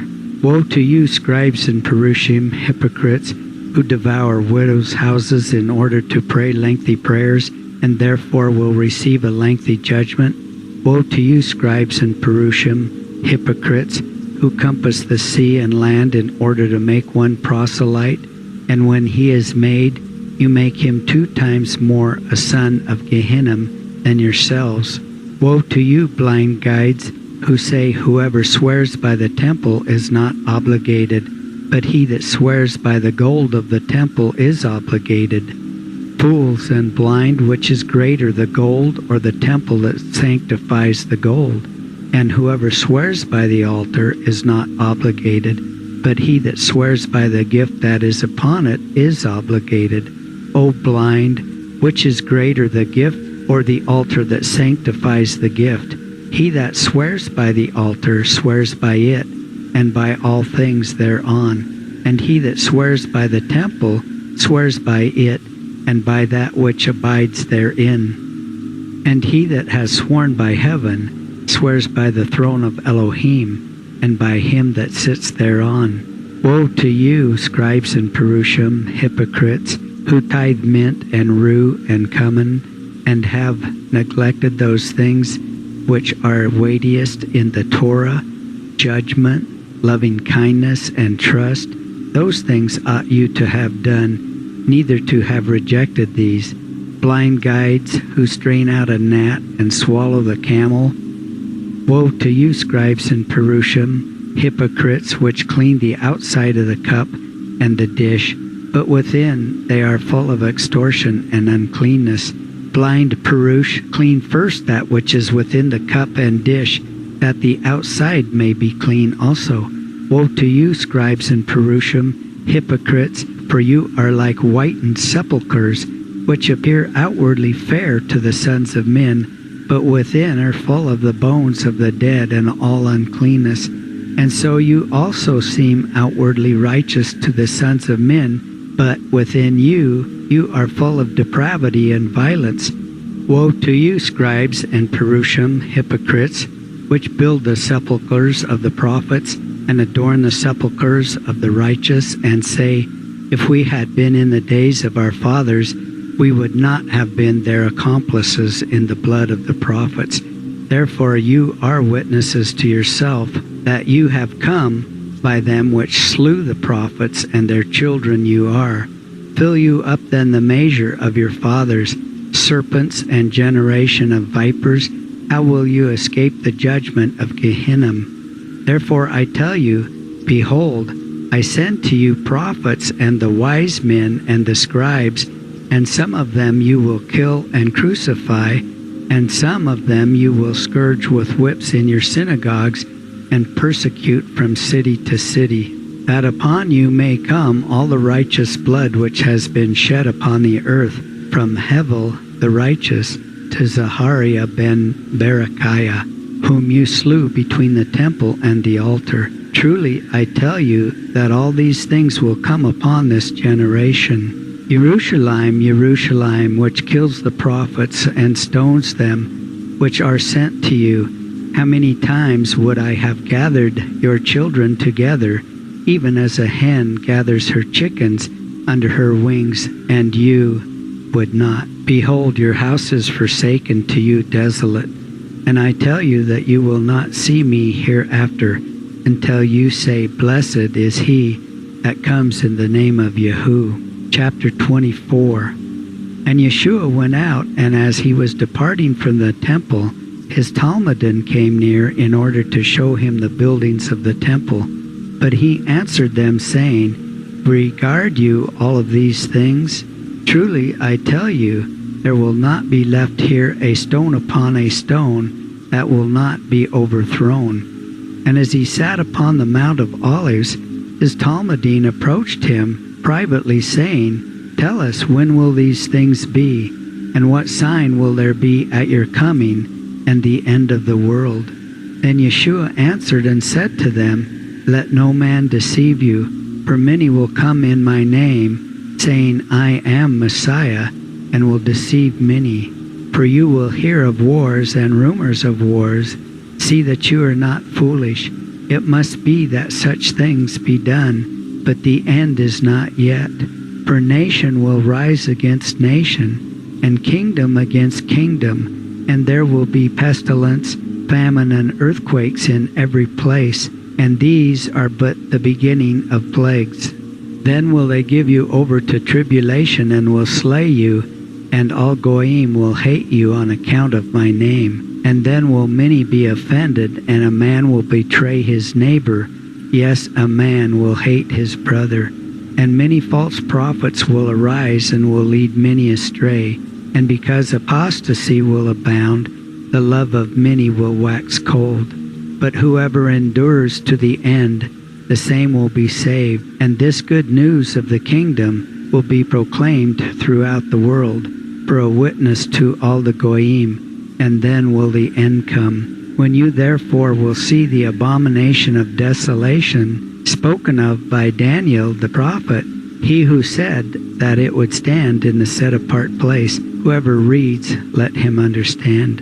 And let them which are in the Yehuda flee to the mountains, and he that is upon the roof, let him not descend to take anything out of his house. And he that is in the field, let him not return to take his clothes. But woe to them that are with child, and to them that are about to bear, and to them that give suck in those days. And pray you that your flight be not in the winter, neither on the Sabbath.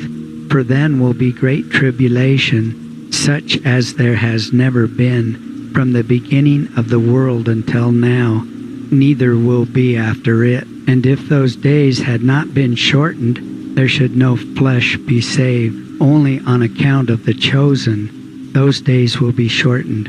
Then if any man says to you, Behold, here is the Messiah, or there, believe it not, because there will arise false messiahs and false prophets, and will give great signs and wonders, that so they may bring about, if that it were possible, the going astray of the very chosen. Behold, I have told you. Therefore, if they will say to you, Behold, he is in the wilderness, go not out. Behold, he is in the apartments, believe it not. For as the lightning goes out from the east, and appears even to the west, so will be the coming of the Son of Man. Wherever the carcass is, there will the eagles be gathered together. And immediately after the tribulation of those days will the sun be darkened, and the moon will not give her light, and the stars will fall from heaven, and the powers of heaven will be shaken. And then will appear the sign of the Son of Adam in heaven, and then will all the tribes of the land mourn, when they will see the Son of Adam coming in the clouds of heaven with great power and glory. And he will send his angels with a shofar and a great voice, that they may gather together his chosen from the four winds, from the heights of heaven to its extremities. Learn you the parable from the fig tree. When its branch is tender and the leaves sprout, you know that the summer fruit is near. So likewise you, when you will see all these things, know that it is near, even at the doors. Truly I say to you, this generation will not pass away until the whole is accomplished. Heaven and earth will pass away, but my words will never pass away. Until that day, and concerning that hour, there will be no man that knows, not even the angels in heaven, but my Father only. And as it was in the days of Noah, so will it be at the coming of the Son of Adam. For as they were in the days that were before the flood, eating and drinking, marrying and given in marriage, until the day that Noah entered into the ark, and knew not until the flood came and took them all away. So will be the coming of the Son of Adam. Then will two be in the field, one will be taken and one left. Two will be grinding at the mill, one will be taken and one will be left. Be you alert therefore, for you know not at what hour your Adon comes. But know this, if the householder had known at what hour the thief would come, in truth he would have been alert, and not allowed his house to be broken into. Therefore be you also ready, for you know not at what hour the Son of Adam comes. Who then is faithful and prudent servant, whom the master had set over his household, that he may give them bread in due season? Happy is that servant who, at his master's coming to his house, he will find so doing. Truly I tell you that in truth he will set him over his substance. But if such a servant will say evilly in his heart, that his master delays to come, and begins to hit the servants which are with him, and eats and drinks with the drunken, the master of that servant will come on a day when he expects not, and in an hour when he knows not, and will surprise him suddenly, and appoint his portion with the hypocrites. There will be weeping and gnashing of teeth. Chapter 25. Then will the kingdom of heaven be comparable to 10 virgins, which took their torches and went out to meet the bridegroom. 5 of them were foolish, and 5 of them were prudent. The 5 foolish, when they took the torches, took no oil with them, but the prudent took the oil in their vessels with the torches.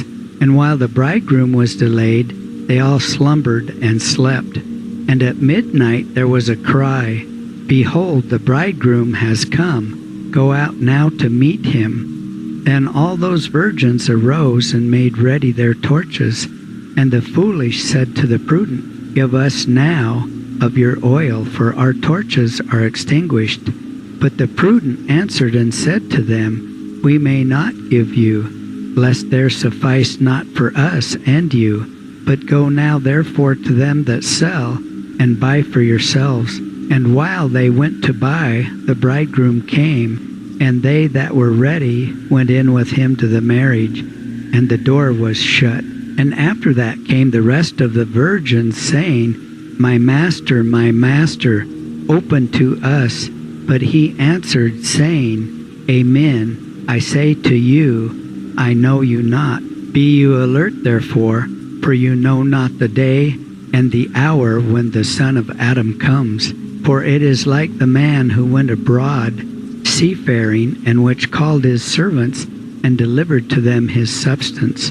To one he gave 5 talents, to another 2, and to another 1. To every man gave he according to his power, and right away took his journey.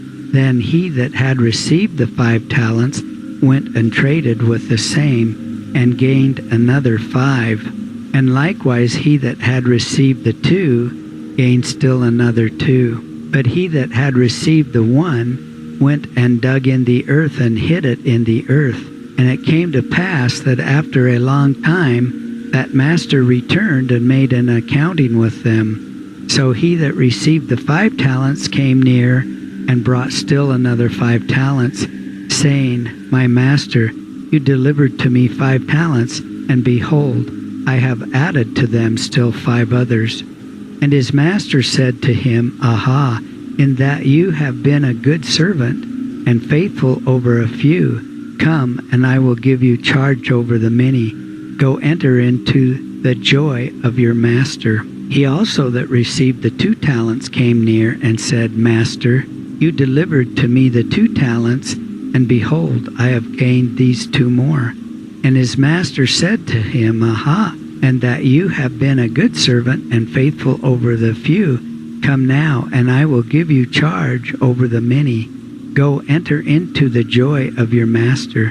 He also that had received the 1 talent came near and said, Master, I know that you are a hard man, and reap where you have not sown, and gather where you have not scattered. And I was afraid, and went and hid your talent in the earth. Behold, you have what is yours. And his master answered and said to him, You evil and slothful servant, you knew that I reap where I have not sown, and gather where I have not scattered. You ought to have delivered my money to the money changers. Then surely at my coming I should have received my own with increase. Take now therefore the talent from him, and give it to him that has the 10 talents. For to whoever has, to him will be given, and he will have abundance. But who has not, from him even what he seems to have shall be taken away. And the idle servant cast you him into the darkness outside, where there will be weeping and gnashing of teeth. And when the Son of Adam comes in his glory, and all his angels with him, then will he sit upon his glorious throne. And he will bring before himself all nations, and will separate them, these from those, as the shepherd separates the lambs from the kids. And he will set the lambs on the right hand, and the kids on the left hand. And then will the king say to them that are on his right hand, Come, you blessed by my Father, and possess the kingdom prepared for you from the beginning of the world. I was hungry, you gave me to eat. I was thirsty, and you gave me to drink. I was a stranger, and you entertained me. I was naked, and you clothed me. I was sick, and you visited me. I was in prison, and you came to me. Then will the righteous answer him, saying, Adonai, when saw we you hungry, and fed you, or thirsty, and gave you drink? And when saw we you a stranger, and entertained you, or naked, and clothed you? Or when saw we you sick, or in prison, and came to you? And the king will answer and say to them, Amen, I say to you, inasmuch as you have done it to one of these, which are to me as younger brothers, it is as if you had done it to me. And then will the king say to them that are on his left hand, Withdraw from me, you cursed, go you into the eternal fire, prepared for Satan and his angels. For I was hungry, and you gave me not to eat. I was thirsty, and you gave me no drink. I was a stranger, and you entertained me not. I was naked, and you clothed me not. I was sick and in prison, and you visited me not. Then will they answer him, saying, Adonai, how saw we you hungry, or thirsty, or a stranger, or naked, or sick, or in prison, and did not service to you? Then will he answer them, saying, Amen, I say to you, inasmuch as you did it not to one of these little ones, you did it not to me. And these will go away to eternal punishment, but the righteous to the eternal life. Chapter 26. And it came to pass, when Yeshua had finished all these sayings, he said to his Talmudim, You know that after 2 days is the Pesach, and the Son of Man will be betrayed, and shall be bound, that he be crucified. Then were assembled the Kohanim and the elders of the people to the court of the chief Kohen, who was called Caiaphas. and consulted that they might secure Yeshua by subtlety and kill him. But they said, "Let us not do this on the feast day, lest there be a great commotion among the people." And as Yeshua was in one Bethania, in the house of Shimon the jar merchant, there approached him a woman having in her hand a flask of precious oil, which she poured upon his head as he was sitting. And when the Talmudim saw it, they were vexed, and said, "To what purpose is this waste? For this oil could have been sold for much, and given to the poor." When Yeshua knew, he said to them, "Why pester you this woman? For she has wrought a good and wonderful work upon me. And the poor will be continually with you, but I will not be continually with you. For in that she has cast away this oil upon my body, she has done it for my burial.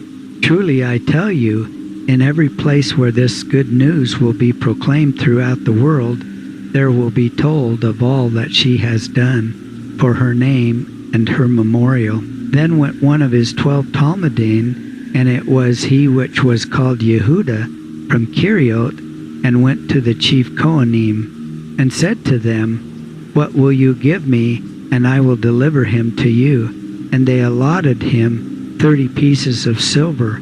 Thereafter he sought a convenient time to betray him. And on the first day of the feast of unleavened bread, the Talmudim came near to Yeshua, saying, "Where will you eat the Pesach?" And Yeshua said, "Go you into the city to such a one, and say to him, the teacher said, My time is at hand, and with you will I celebrate the Pesach with my Talmudim." And the Talmudim did as Yeshua commanded them, and prepared the Pesach.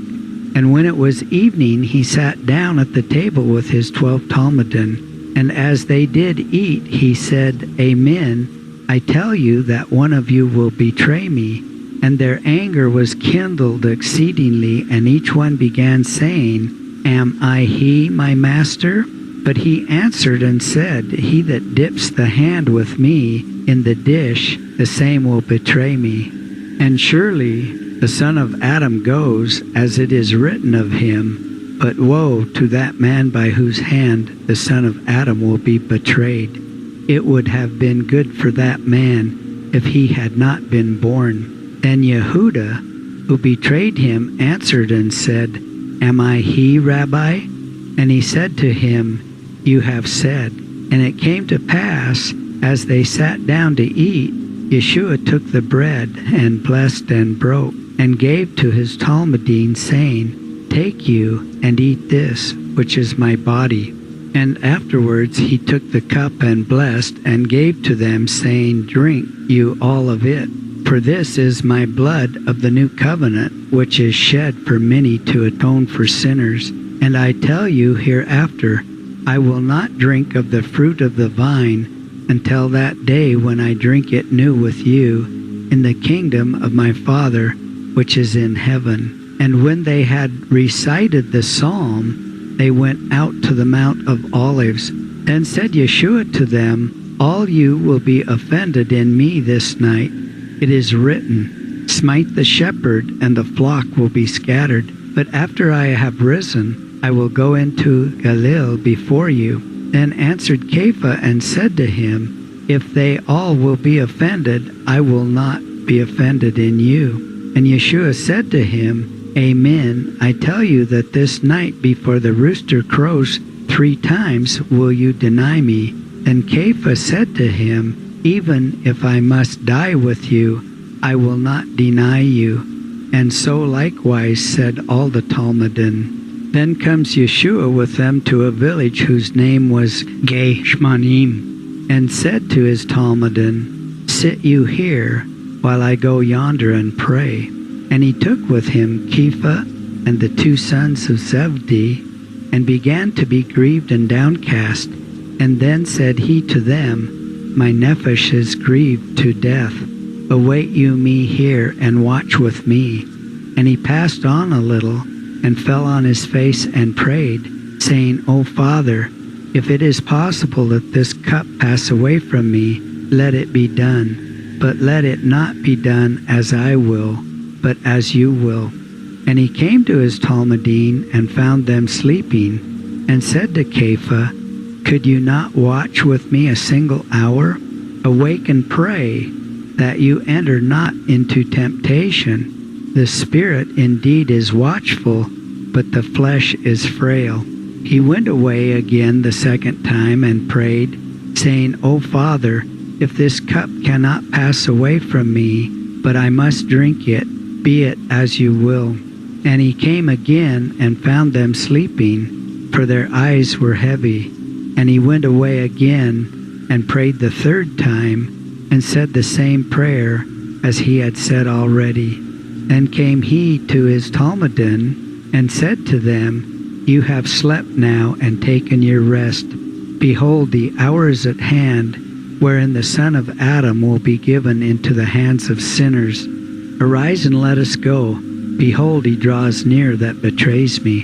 While he was still speaking, behold, Yehuda, one of his 12 Talmudim, came, and with him a great force, with swords and spears, that were sent from the chief Kohanim and elders of the people.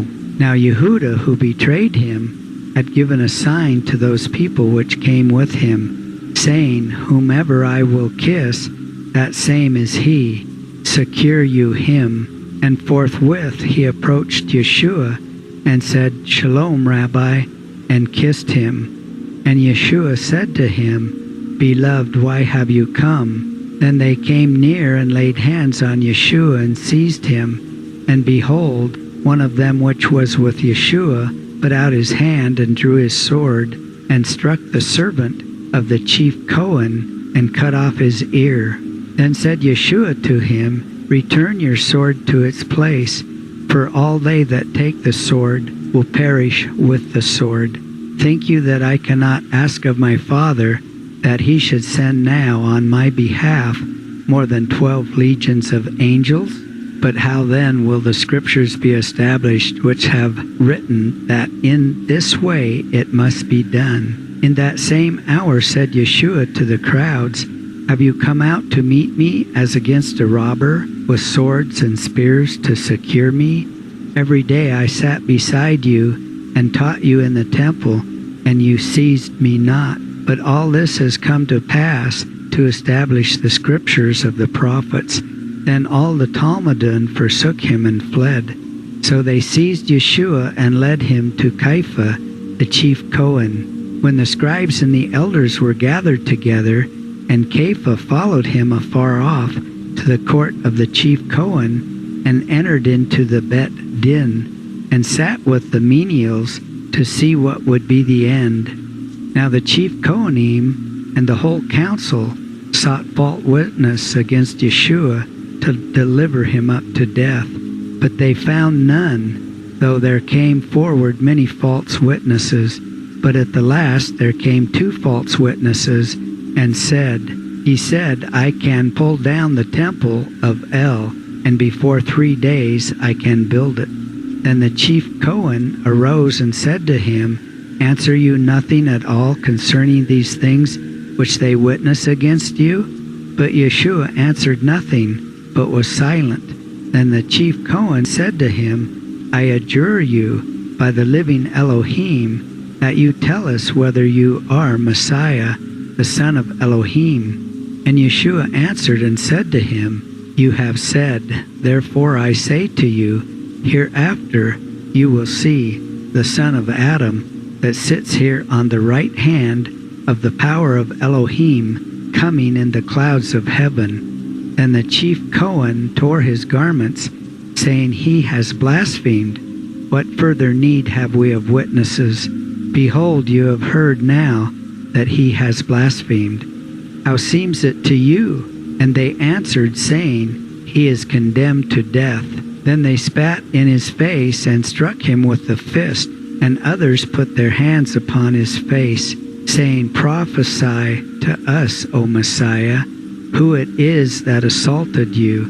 Now Kepha sat out in the court, and there approached him a maidservant, saying, You too were with Yeshua the Galilean. But he denied in the sight of all, saying, I know not what you say. And when he was going out to the door, another maidservant saw him and said to them that were there, "He also was with Yeshua the Nazareth." And again he denied with an oath and said, "I do not know him." And after a while they that stood there came near and said to Kepha, "In truth you are of them, for your tongue reveals you." Then began he to curse and to swear that he knew not that man, and immediately the rooster crowed. And Kepha remembered the words of Yeshua, who had said, "Before the rooster crows 3 times will you deny me." And then he went outside and wept bitterly.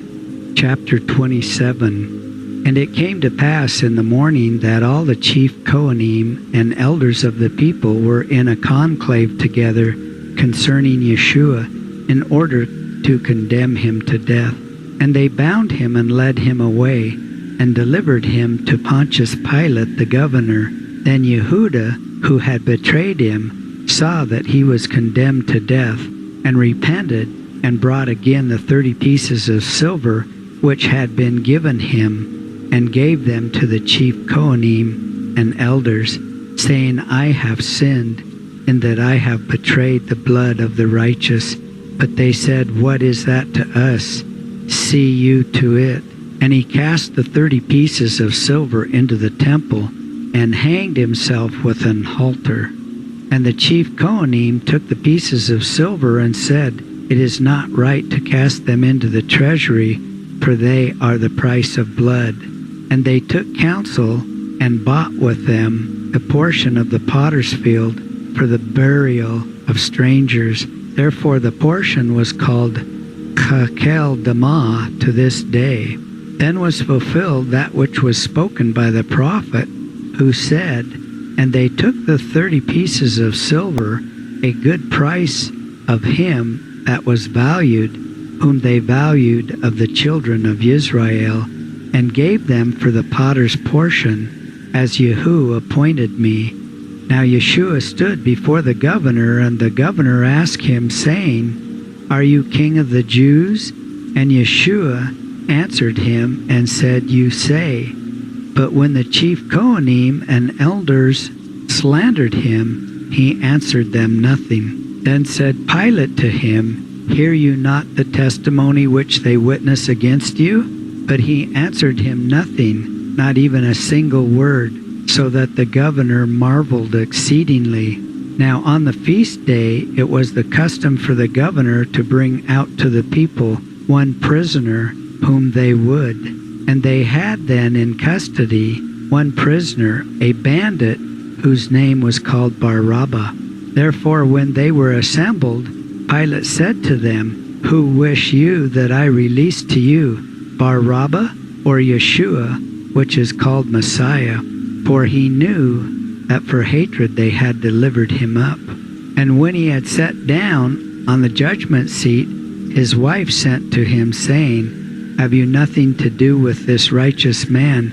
For I have suffered many things this day because of him." But the chief Kohanim and elders persuaded the people to ask Barabbas and destroy Yeshua. And the governor answered and said to them, "Which of the 2 wish you that I release to you?" And they said, "Barabbas." And Pilate said to them, "What will I do then with Yeshua, who is called Messiah?" And they all answered and said, "Let him be crucified." And the governor said to them, "But what evil has he done?"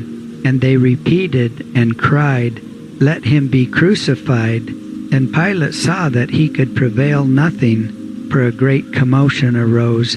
Therefore he took water and washed his hands before the people, saying, "I am innocent of the blood of this righteous man. This see you." Then answered all the people and said, "His blood be on us and our children." Then released he Barabbas to them, but delivered Yeshua to them to be scourged with whips and crucified.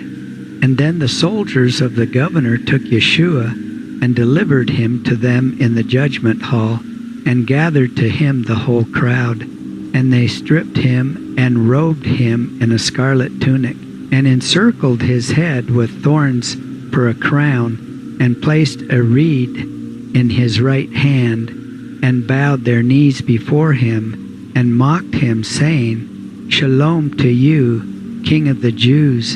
And they spit upon him, and they took the reed, and smote him on the head. And after that they had ridiculed him, they stripped him of his tunic, and clothed him in his own garments, and led him away to be crucified. And as they were going out, they found a man of Cyrene, which name was Shimon, and they brought to carry his gallows.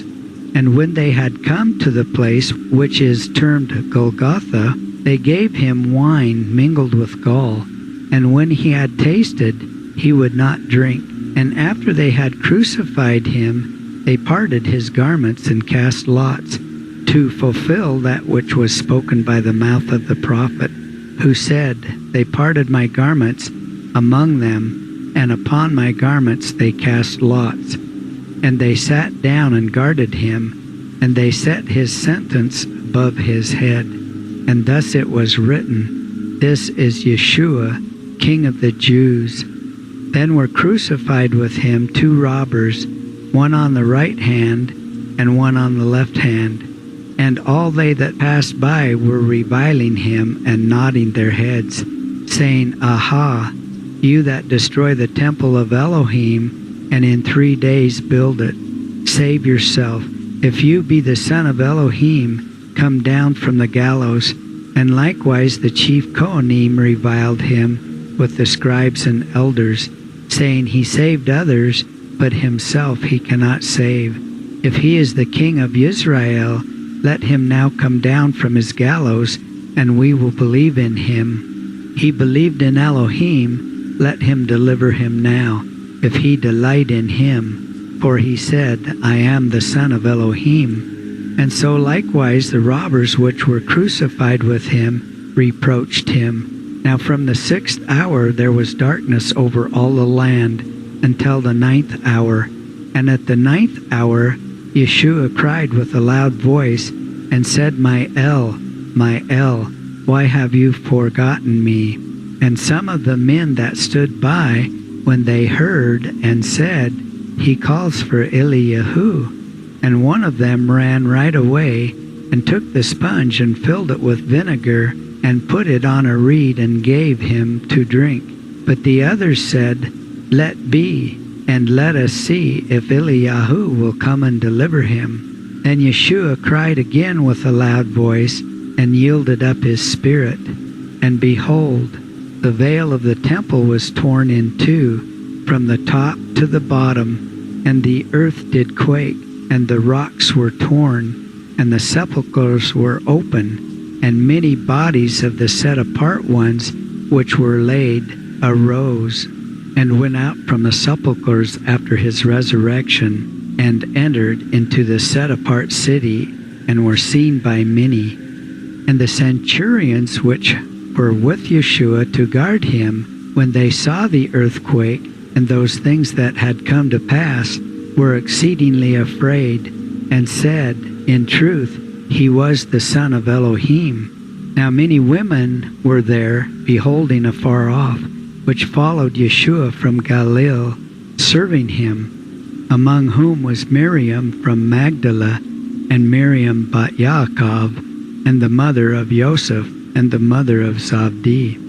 And when it was evening, there came one rich man from Haramathaim, whose name was Joseph, and he also was Talmud of Yeshua. And he approached Pilate and asked the body of Yeshua. Then Pilate commanded the body of Yeshua to be given. And Joseph took the body of Yeshua and wrapped it in pure linen, and placed it in his new sepulchre, which was cut out of the rock. Then he rolled the great stone over the door of the sepulchre, and went his way. And there were Miriam from Magdala, and the other Miriam sitting over against the sepulchre. Now on the next day, which was following the search for Leaven, the chief Kohanim and Perushim came together to Pilate, saying, My master, we remembered that this deceiver said, Before 3 days after my death I will rise again. Therefore give command to guard the sepulchre until the 3rd day, lest his Talmudim enter and steal him away, and say to the people that he has risen from the dead. So the last error will be worse than the first. And Pilate said to them, Behold, you have a guard. Go and keep guard as you know. So they went and made the sepulchre inaccessible with guards, and sealed the stone. Chapter 28. And in the evening of the Sabbath, as it dawned toward the 1st day of the week, came Miriam from the Magdala, and the other Miriam to see the sepulchre.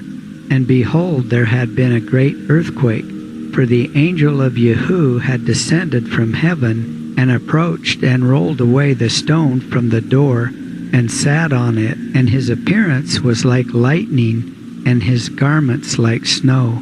And for fear of him the guards trembled, and became as dead. And the angel answered and said to the women, Fear you not. I know that you are seeking Yeshua. He is not here, for he has risen, as he said. Come now and see the place wherein Ha'adon was laid. And go now right away and tell his Talmudim that he has risen from the dead. And behold, he goes before to Galilee, and there will you see him. And behold, I have told you. And they went out quickly from the sepulchre with fear and great joy, and ran to tell his Talmudim. And as they were going to tell his Talmudim, behold, Yeshua came to meet them, saying, Shalom be with you. And behold, they approached, and held him by the feet, and worshipped him. Then said Yeshua to them, Fear you not. Go now and tell my brothers that they go to Galilee, for there will they see me. And when they were gone away, behold, some of the guards came to the city, and told the chief Kohanim all that had come to pass.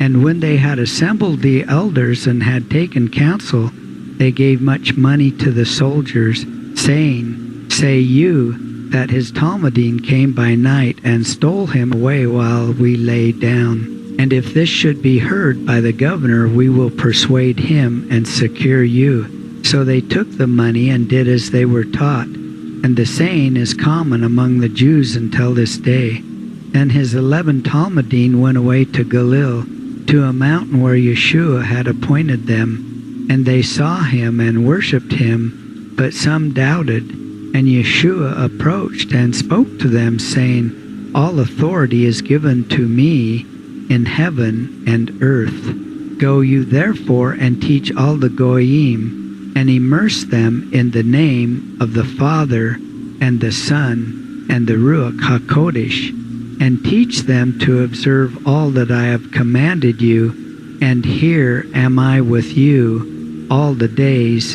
to the end of the world.